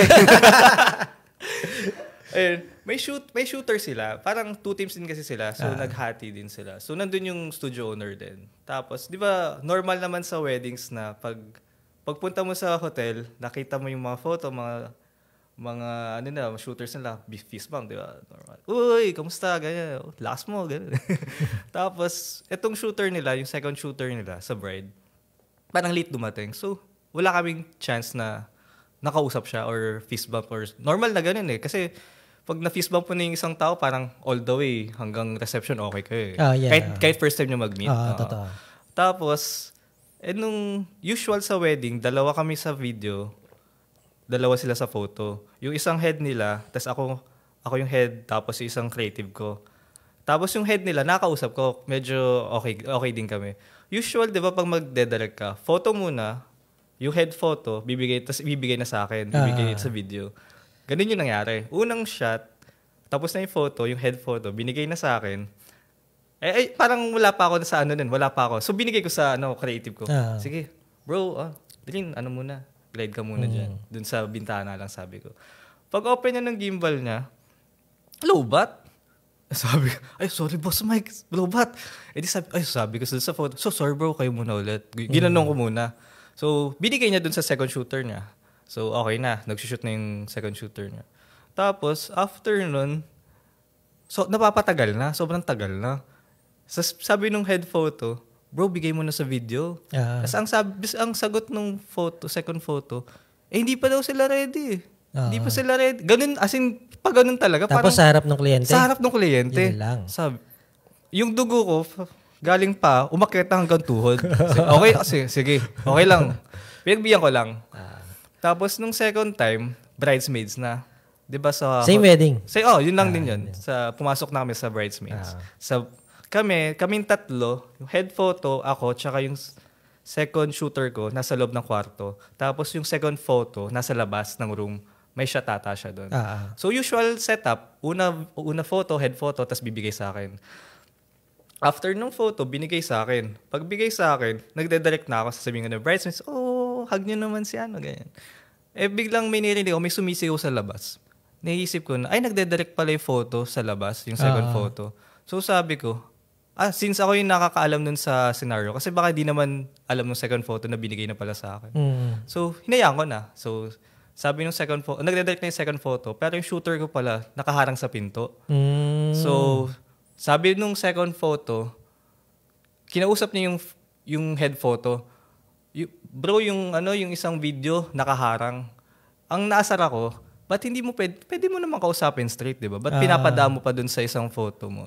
So, edi yung video ko, gumanon. Medyo lang din yung shooter ko. So, mainit talaga sa inyo yung photographer? Siguro, hindi namin alam Nakaharang pa siguro yung gimbal na nakaharang dulo. pa. Sumigaw na ulit yung second photo. Sabi ko na nakaharang nakaharang pa rin. Parang gano'n, sumigaw talaga siya. Yung dugo ko talaga, galing tuhod, umakyat na hanggang ulo. Yun na, uminit na. Uminit na talaga. Nagtingin na kami ng shooter ko. Tapos ang sagot lang ng shooter ko, sorry sumigaw lang din. Ang naisip ko na nun, gusto ko ng patulan. Sisigawan ko din sa harap ng bridesmaids tsaka ng bride. Gusto ko na sigawan. Ba't mo sinisigawan yung shooter ko? Wala ka bang Wala ka bang pinag- Parang gusto ko ng sagutin Pero naisip ko na din, bailang pumasok may bumulong sa tenga ko What would Iya do if nandito siya? Naisip ko yun. Baka mas mala. sabi ko, gagano na. Yun talaga, ang naisip ko talaga, what would Iya do? Sabi ko, kasi si Iya, kilala ko si Iya na ito yung maturity niya. Ganito siya. Ang maturity ko ganito. So, inisip ko talaga, tinitingala ako talaga siya sa pagdating sa maturity, sa mag-handle ng situation. So, sabi ko, what would Iya do? Tumahimik ako nun. After nun, lumabas ako, kinausap ko lang yung studio owner. In-explain ko kano yung nangyari. After nun, sinabihan lang niya yung shooter niya. Tapos, rest nung wedding, parang okay na kami lahat. So, parang... Ganun lang, no? Kaysa yung galit mo, ilalabas mo, magsasalubong kayo.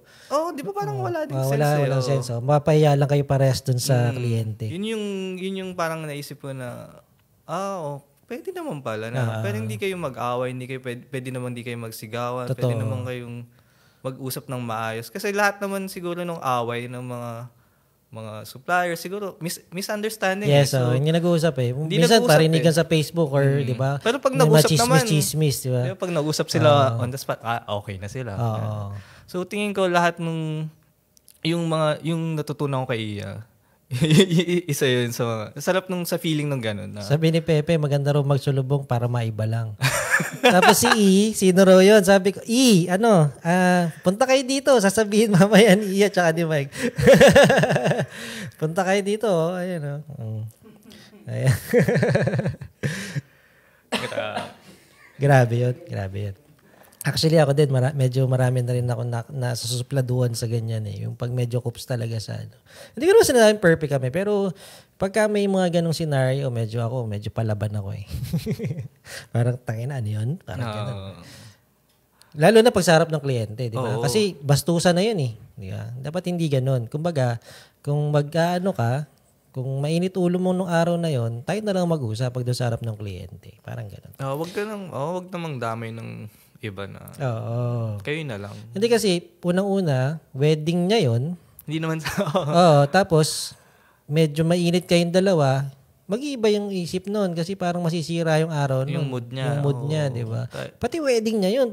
Parang kayo yung sumira dun sa wedding niya. Out of, respect na lang din and professionalism sa... Yes. Actually, yun din yung parang sa pride, parang, di ba? Kahit konting baba lang sa pride para sa couple. And, kung wala na yung couple, sige, magsuntukan kayo sa labas, di ba? Huwag lang sa harap ng couple. Yes. Marami rin incidents naman ng suntukan na balita.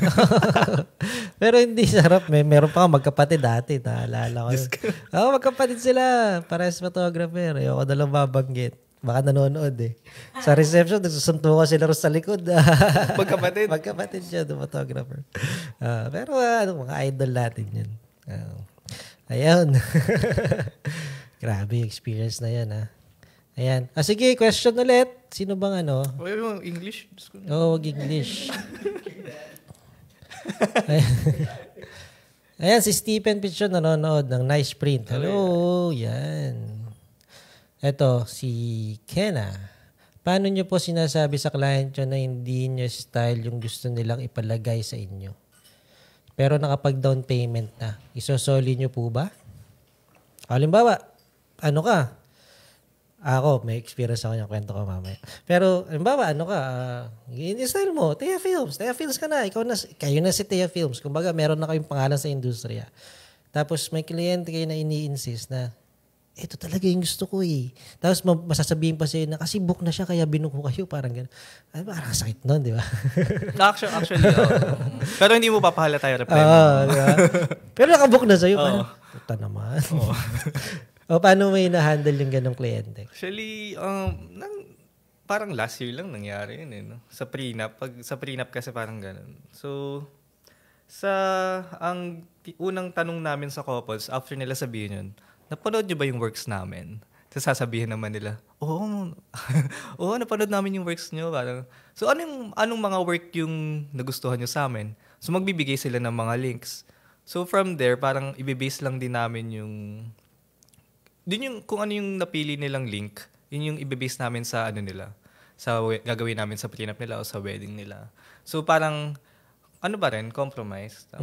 Parang, meet halfway. So, dapat, kung ano yung gusto nila, tapos kung ano yung gusto namin, dapat, ma-apply dun sa video nila. Hindi lang puro kung ito gusto namin. Kung sinabi ng client, ito gusto namin, susundin namin, pero kalahati lang. Tapos haluan namin ng style namin. So, para style pa rin namin. Kasi, pero lately kasi, yung style na, halimbawa, kami, stories, yun, cinematic, ganun. Wala naman nag-ask ngayon lately na fashion. Wala naman nag-ask sa amin ganun lately. So, medyo madali lang. Ay, nandito nga pala si Henrik, ang aking group dati na videographer ngayon sa Australia. Pag kailangan dyan ng shooter sa Australia dyan. Nandyan din si Rodel Olivia. Nandyan, mga tropa natin. Nag-abala pa kayo? Nag-abala pa. Oo nga. Hindi, inom lang talaga yung mga yan. Pauwi na kasi sa Australia to si Henry, kaya sinasamantala niya na ang pag-uwi niya sa Pilipinas. Wow. Ayan. So, ganyan din, no? Parang sa amin, parang sabi ko, may mga ganun din na gusto ko tong gantong style, ganyang style. Pero ang maganda ron sa mga request ngayon sa amin, pabawas. Pabawas. Ayoko nung ganito, ayoko nung ganyan. Mas okay? Oo, mas okay.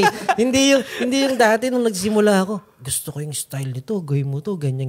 Ito yung kanta ko, ito yung ganito, ganyan. Parang mahirap. Oo. Ayan, nakarating ka na. Nakarating na. Pero yun, no, parang sabi ko, parang ang hirap eh. Pero yun nga, meet halfway. Pwede mo sabihin na, sige, gagawin ko kayo ng intro na gusto nyo, the rest sa akin. Para yung sipa pa rin sa huli, Cinemarks pa rin yung makikita, di ba? Sa amin pa din. Kesa yung sa huli mo siya ilalagay, uy, pucha, ano yun, no? Di ba? Ganun style yun, hindi Cinemarks yun. Hindi sa akin yun, hindi ako yun. Kumbaga, yung huling impression ng tao na magiging Cinemarks pa rin. Parang ganun din sa inyo for sure sa Atea. Kumbaga, introhan ko yan. Sige, tayo na, makakalimutan naman yan eh. Actually, may times din parang before na pag nag-request yung couple, halimbawa sa song choice, parang sasabihin nila na, ano yung term yun? Gusto nila talaga yung song na yun. Parang, non-negotiable. O yung mga song or itong shot na to.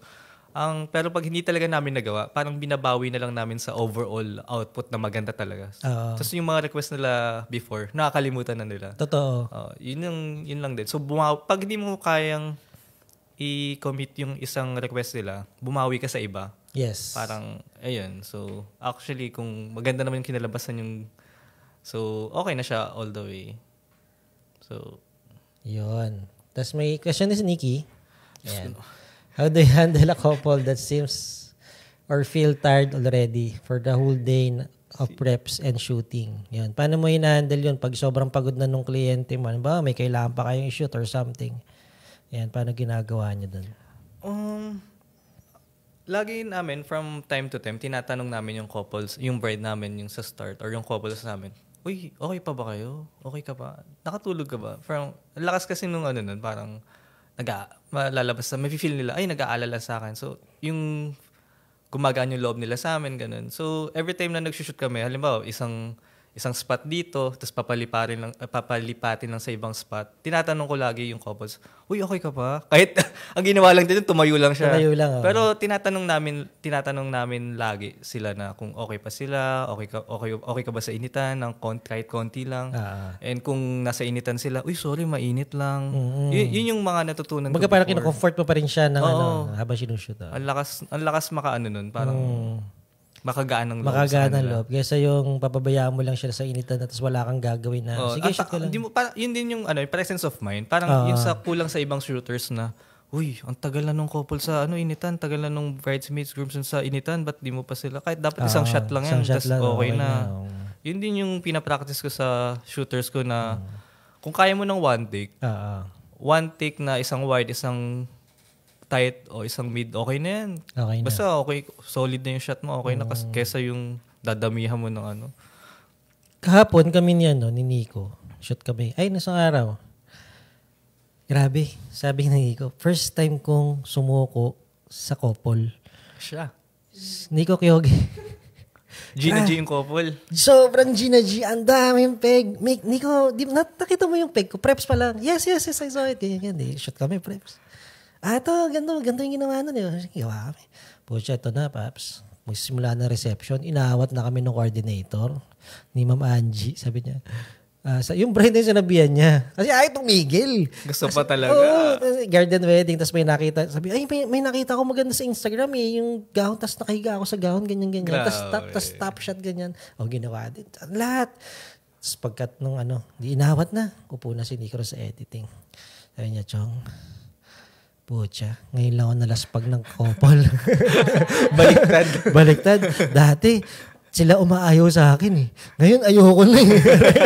Ako yung umayaw. Parang gano'n. Sabi ko, oo nga, napansin nga ito. Sabi ko, asaya ko nga, si editor ako ngayon. Hindi ako nag-shoot eh. Sabi niya, tayo na, hinahanap nga kanina eh. Sabi ko, bahala siya doon. Pero yun, nakakatawa. Ayan. May question pa? Nakwento ko lang.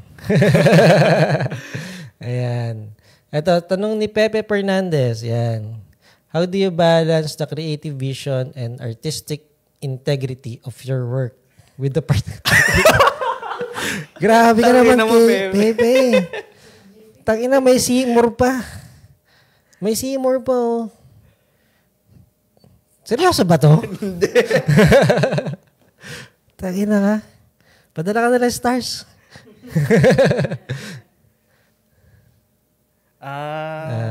Especially when you have little to know. Client's request. Especially when you have a little... Nasa ano namin to, nasa contract namin. Na pag halimbawa, pag may mga halimbawa, may umulan ng malakas, hindi kami, ang tawag doon, Bibi? Pag umulan ng malakas, hindi namin magagaranti yung quality ng work. Halimbawa, may mga force man, kung lumindol or kung pumutok yung vulkan. So, yung mga ganung bagay na hindi namin ma-give yung 100% ng creative freedom namin. Parang yung tanong niya kasi parang yun nga pag may mga natural disaster na dumating, di ba? Ano yung syempre, halimbawa, ano naman yan, Peps para naman di ka nag-wedding. In English pa, may nahirapan pa tayo. Halimbawa, Paps, di ba? Garden wedding, tapos bumagyo, di ba? Siyempre, na-expect ng kliyente, maganda yung video, pero nalipat sa maliit na kubo or maliit na place yung reception. Maganda naman, siyempre, dagdag kwento, pero hindi yun yung in-expect nila na output mo. So, for sure naman, given na yun sa kanila, kung maintindihan nila yun, di ba? Ayun. may mga couples din kasi na hindi... Parang kahit yun nga yung nangyari, parang hindi pa rin nila naintindihan. So, nilalagay namin sa contract yun. Just in case. Ito, si John Ray. Kasi nga, di ba, introvert tayo. How do you deal with a client na introvert din? How do you make them comfortable and confident? Okay. Nice question. Di ba? Ganda eh. Ganda next question, please. Ang ganda ng sagot niya. Next question. Conversation, mga small talk siguro. Pagdating namin sa hotel, parang kahit... Mafe-feel mo na yun kung paano yung pagsagot sa akin eh. Uy, nakatulog ka ba? Nakailang oras ka ba ng tulog? Kamusta ka? Kinakabahan ka ba? Kung paano siya sumagot, mafe-feel mo ng introvert siya.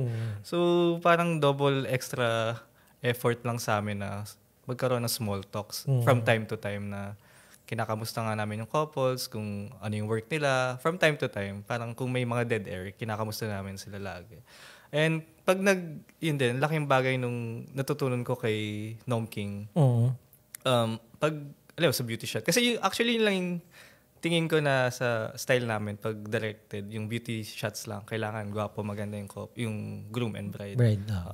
Tapos, pag nagdadirect kami, alimbawa, may pinadirect ka, bride, ganito ka nga, ganyan, ganyan.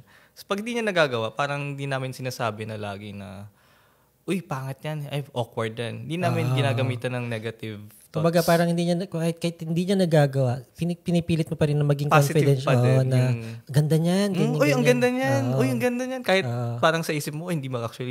Pero laging magagamit. Pero para yung feeling niya hindi bababa. Yung confident. So, ang laking bagay no na laging positive yung lumalabas sa bibig namin. Kasi kahit konting sabihin lang na, uy, wag yan. Uy, hindi ganyan. Parang medyo stiff ka dyan. Parang ganon. So, lagi namin sinasabi na, uy, ang ganda niyan. Pero, mas okay siguro kung ganito. Parang ganon. Laging may Tapos, and sinasabi din namin yung first tawag dito. First nickname? Ano yun? First name basis. First name basis. Hindi kami nagsasabi na, uy, bride, dito ka. Uy, groom, dito ka. Ayun, sobrang sobrang effective nun. Dapat alam mo yung pangalan ng couple mo. Yung kay Kaila Oli, kay Metro Photo. Kung halimbawa, 20 yung bridesmaids niya, kabisado. Kabisado nila yun. Diyos ko, Grabe, ang galing. Sabi ko, paano ito ginagawa? Ba't siya, yung pangatlong pangalan pa lang, di ko na alam yung una eh. Di ba?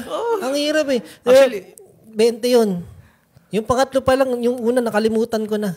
Tapos pagdating sa kanila, uulitin nila yun. Parang ipopost niya ulit. Same. Galing nito ah. Si Aaron. Sobrang galing si Aaron. Galing ni Aaron. Kahit yung maid of honor lang, alalahanin mo lang yung name. pangalan. Okay na eh. Di ba? Nikki. Nikki. Ano man eh. Yun nga. Pero, buti na lang, hindi tayo photographer.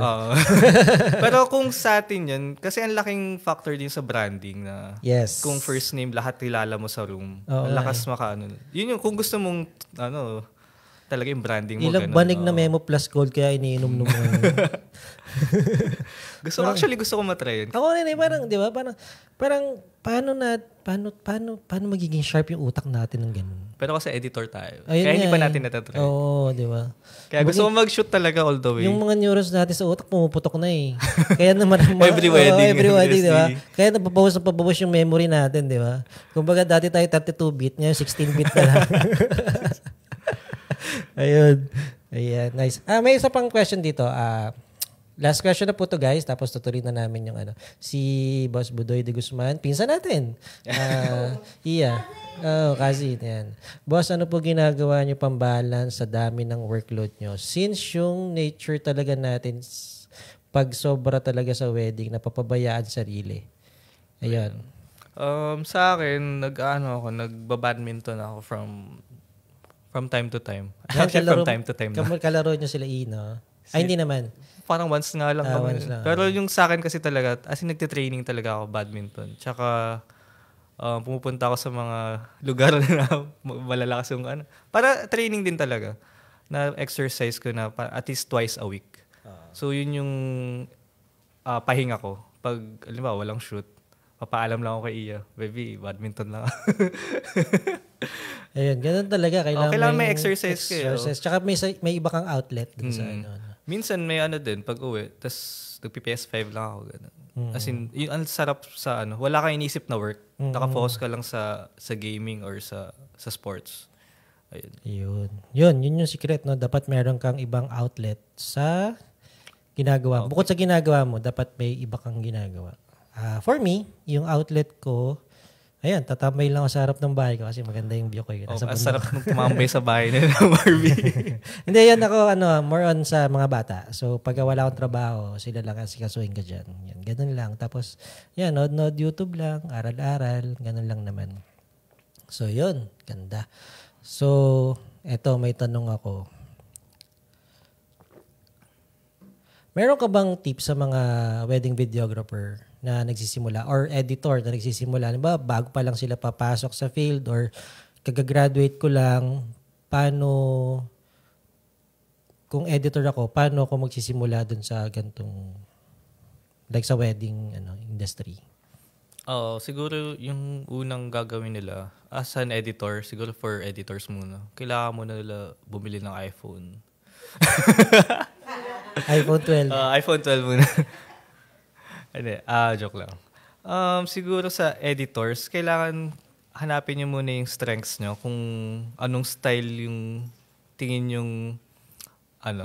yung magagamay nyo. Kasi 'di ba ngayon sa video editing sobrang daming styles eh. So, ngayon may mga fun, may mga fashion, ang dami, cinematic. Kung kailangan mo muna mag-focus at least sa isa muna. Kasi kung pagsasabayin mo lahat yan ng styles, medyo mahirapan kayo. Medyo matagal yung progress siguro. So, siguro mag-start ka muna sa basics muna. So, siguro ang start mo muna sa storytelling. So, ano yung effective na storytelling? Paano mo makakwento yung couples? Paano mo makakwento yung story ng couple? Na paano mo siyang papaganda? Siguro, yung sa akin, before, yung wala pa akong work, yun, nagwa-watch lang ako sa YouTube, yun, sa sila Bob Nicolas, Treehouse. Actually, yun, mga idol ko na before. As in, yun talaga yung tinitingala ko hanggang ngayon. So, kailangan mo lang siguro ng idol, iniidolo ngayon. So saan ka muna magbe-base kung ano yung gusto mo talaga gawin. Yun. sa mga editor tsaka sa mga bagong papasok. No? So, Tama yun eh. Parang yung idol mo, siya na rin yung para magiging mentor mo eh, di ba? Kumbaga susundan mo yung yapak niya eh. Saan siya nagsimula, alamin mo yung history niya. Kasi lahat naman tayo nanggaling dun sa nasan ka ngayon. Kumbaga kung nasan ka nagsimula. Di ba? Hindi naman si Bob Nicolas pumasok sa wedding industry, Bob Nicolas na yan. Hindi eh. Ang dami pang pinagdaanan yan. So laging ganun lang yung mindset mo na parang lahat sila dumaan dito. Hindi pwedeng hindi ko daanan to. Di ba? Tama yun. Nice. Ganda. Yun. Tas any advice na mabibigay mo sa mga wedding videographer na or sa co-supplier natin, kahit hindi wedding videographer, kahit mga coordinator, makeup artist, stylist, bukod sa wag mang away yung yung tao nila, di ba? Oo. Kasi ginising mo eh. Oo, ginising. Hindi, pero kasi ito naman sorry dun sa mga stylist. Totoo naman po yun. Minsan po, isa lang po yung room natin ng mga supplier. Tapos, syempre, nagtatrabaho tayo doon, may magiging maingay talaga. Sorry doon sa mga natutulog, pero may part talaga na magigising mo sila. Hindi mo maiwasan. Kahit di mo sinasadya. Sorry po kasi kumbaga, isang room lang eh. Di ba? So, ang maganda po doon, maging na lang po, maintindihan na lang po natin yung bawat isa sa mga supplier. Na kung tulog yan, medyo mahina yung boses, pero, syempre, hindi mo rin naman maiwasan yun. Kung tulog ka naman, huwag ka naman sumigaw. Ganun. Pero gets ko yung naalimpungatan kasi talaga. Yung bagong gising, galit ka talaga. Hindi talaga maiwasan niya kasi isa lang yung room ng mga supplier. So, yun. Pero kung kaya mo naman na control yung sarili mo siguro. Yes. Control mo lang yung emotions. Yes, totoo naman. Control lang talaga para rin sa ibubuti ng lahat ng suppliers sa wedding. Kasi mahirap may kaaway Actually, yun yung pinakaayaw namin. Ayaw namin yung may kaaway. Ayaw namin may issue. At yung as much as possible, gusto namin ng smooth lahat. Smooth lahat. Kahit mahirap siya. Kasi dami din nagsasabi na hindi naman lahat ganyan. Hindi lahat smooth eh. Pero kami, gusto namin ma-maintain yung smoothness. Yung smoothness. So yun, anong mapapayo mo? Mabibigay mo ng advice sa ilang taon na kayo sa industriya? 6 years? Diba? 6 years. 6 years. So sa tagal nyo sa industriya, ano yung nakita nyo na do's and don'ts na pwedeng gawin or hindi pwedeng gawin sa wedding? So sa lahat ng supplier ito, hindi lang sa mga videographers. Siguro yung pakikisama na lang din sa kapwa lahat din ng kapwa suppliers. Kasi, halimbawa, nagka-problem tayo sa mga couples, parang, nadamay-damay na yung mga suppliers, parang, kailangan natin mas kampihan yung kapwa suppliers kaysa yung clients natin. Kaysa yung laglag ka, di ba? Kasi, for me, parang, lahat yung mga suppliers, lagi mo silang makaka-work eh. So, yung clients parang, palit-palit naman yan di ba? Yes. So, siguro mas kampiyahan natin yung Balance lang. Balance. Ayun. Pero titingnan mo rin kung ano yung point. Kung ano talaga, kung mali talaga. Mali talaga. I mean... Pero wag mo nang ilaglag ng sobra. Di mo ilalaglag. Kailangan open ka sa corrections. Ayun, yun, tama yun. Yun yung naisip ko na kayo. Promise, naisip ko yun. Yung halimbawa, sa corrections din, may ibang pang term. Yung corrections na yun, nakalimutan ko yung term eh. Pag criticism. Yes. Pag criticize ka, wag mong isipin na minamalit ka ng tao or nabababa yung plate mo kasi pinagalitan ka. Di ba parang isipin mo yun as pang help sa'yo yun para mag-grow. Para sa sarili mo lang, para sa sarili mo and para sa work mo ngayon. Ayun. Ikaw, Iya. Any advice? Yeah, mas yan. Sige. Yan. Last na yan. Last. Iya. Yan. Go. Any advice sa mga wedding supplier, co-supplier na papasok or bago sa industriya na nakita mo na nagwo-work sa inyo na yun? Na-surprise ako. Pero yan, aside sa good na pakikisama, kasi ang sarap mag-work kapag alam mo yun, everyone, at least, siguro not everyone, di mo naman pwede i-please lahat, but at least yung majority na nakakasama mo is in good terms. Kumbaga, nagkikreate ka lagi ng pleasant environment around you. Siguro, on top of that, lalo na sa nagsisimula, find a mentor. Yun. Yun yung pinaka-take away namin siguro sa experience namin. In your case, ang naging mentor niya is Mayad, no? Yeah. Shout out sa initial mentors ko, Kuya Miko Gonzalez, Bill Tiu, and si Jamie Lihan, and si Ate IC. And actually, aside from them, nung binibuild namin yung Thea, marami. Parang feeling ko yung naging mentor namin, lalo na nung wala na ako sa Mayad, is yung community. Yes. Yan. Yung community parang laging pa-pitch yan ng natututunan. Yan, sila Proud Rad, sila Betty Uy.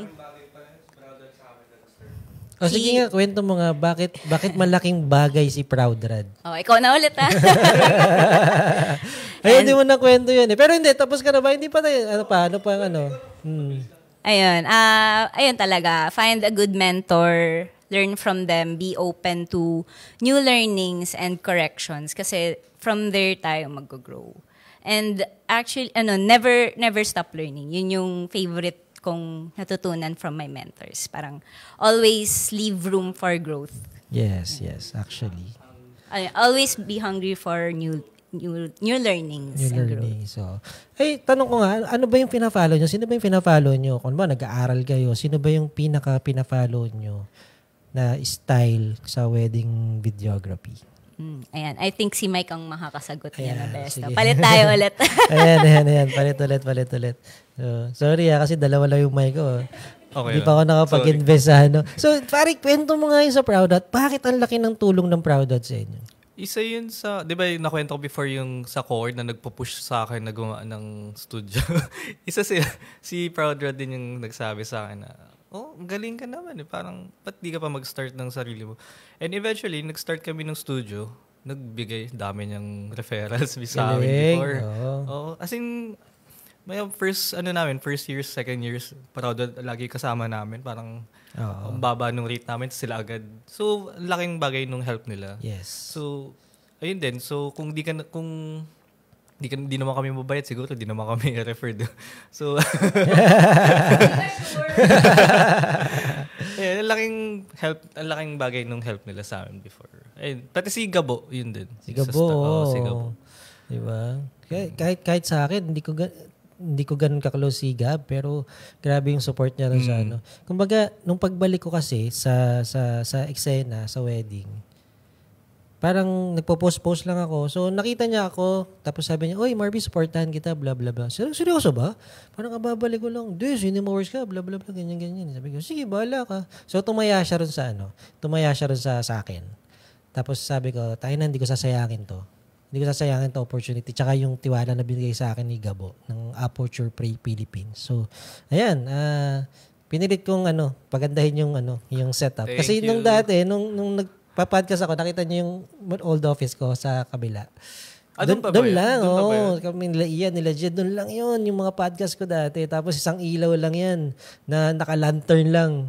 So ngayon, nung sabi ko, sige, nung binibigyan na ako, pinapahiram na tayo ng ilaw ni Aperture, para sabi ko, sige, uy, nice. So, yun, pinapaganda naman natin. So para makita naman nila na hindi naman nasasayang yung binibigay nila, yung pinapahiram nilang ilaw. No? Tsaka hindi mapapahiya yung pangalang Aperture pagka lumabas sa monochrome.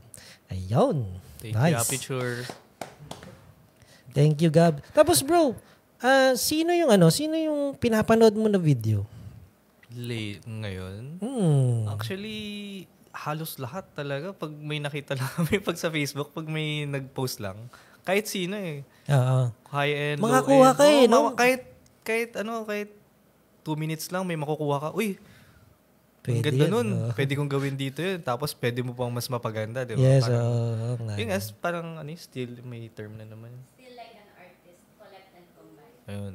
Still like an artist, collect and combine. Yeah. Collect and combine. Actually, yun yung parang yun yung nagagawa ko pero hindi ko knowingly. Tsaka wala namang original na ngayon.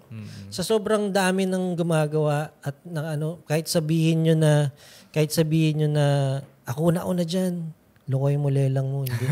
Di ba? Meron pa, before pa talaga. Oo, may gumawa na yan. Hindi mo pwede sabihin na ako na dyan. Siguro, dun sa field na yon pwede mo sabihin. Pero, kung titingnan mo, i-research mo iba eh. Pelikula nga, di ba? May ginagaya eh. Di ba? Ikaw pa kaya, ang galing mo naman. Ayun. Saan kanila makikita, Mike? Pwede nyo i-promote yung Facebook and Instagram. Yan. Ayun, sa Teya Films, sa Facebook, sa IG, YouTube, and TikTok. Yan. Teya Films PH. And may website na pala kami. Ayun nga, ang ganda ng website nila. Siya gumawa. Teya Films. Talaga? Ikaw lang gumawa. Siya lang gumawa nun. Grabe, pwede po magpagawa. Inutusan ko lang siya. Ang ganda. TeyaFilms.co. Kila Mio, sila nagturo sa amin gumawa. Talaga? Ito si Mio, inaano ko nga ito eh. Ayaw niya raw ayaw niyang mag-tag John. Ayaw niyang mag-guest, nahiya daw siya. Sabi ko, dalawa sila ni Homer.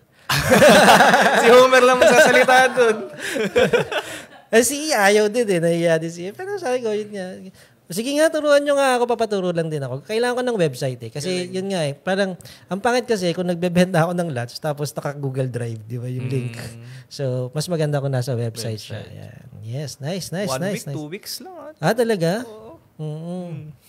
Ano ba favorite mo na pagkain? Baka pwede pwede ba dala na lang ito ng food? Supplyan kita 2 weeks? Palabok ka. Sige, 2 weeks ha, palabok. Ang laking bagay ng website sa wedding. Yes. I mean, nakikita namin kung ilan yung nagbo-book dahil sa website. Nakikita kami sa Google searches lang. Nakikita namin ilang clicks lang doon. Laking bagay ng website. Yun nga, yun. Kaya kailangan na natin may website ako dati. Parang nawala siya 2018 eh.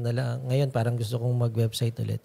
Pero yun nga, kasi gagawa ko ng website hindi dahil sa Cinema Work. Kasi nagwo-work naman yung Instagram and Facebook namin. Gagawin ko siya for monochrome. Yun. Nandun yung mga lots and something, yung interviews natin, yung podcast natin, andun. So, parang isa siyang platform, para siyang magiging parang isang bukod na platform for the monochrome. Para lang medyo may dating ng konti, hindi yung nasa Facebook, YouTube ka lang, di ba? Yan. Ayun, thank you very much. Napakaganda ng kwento. Sana may natutunan kayo. Hindi, madami. Huwag kayo bibili ng iPhone. Ayan. So, maraming salamat po sa mga nanood, sa mga walang sawang sumusuporta sa Monochrome. Thank you and good night.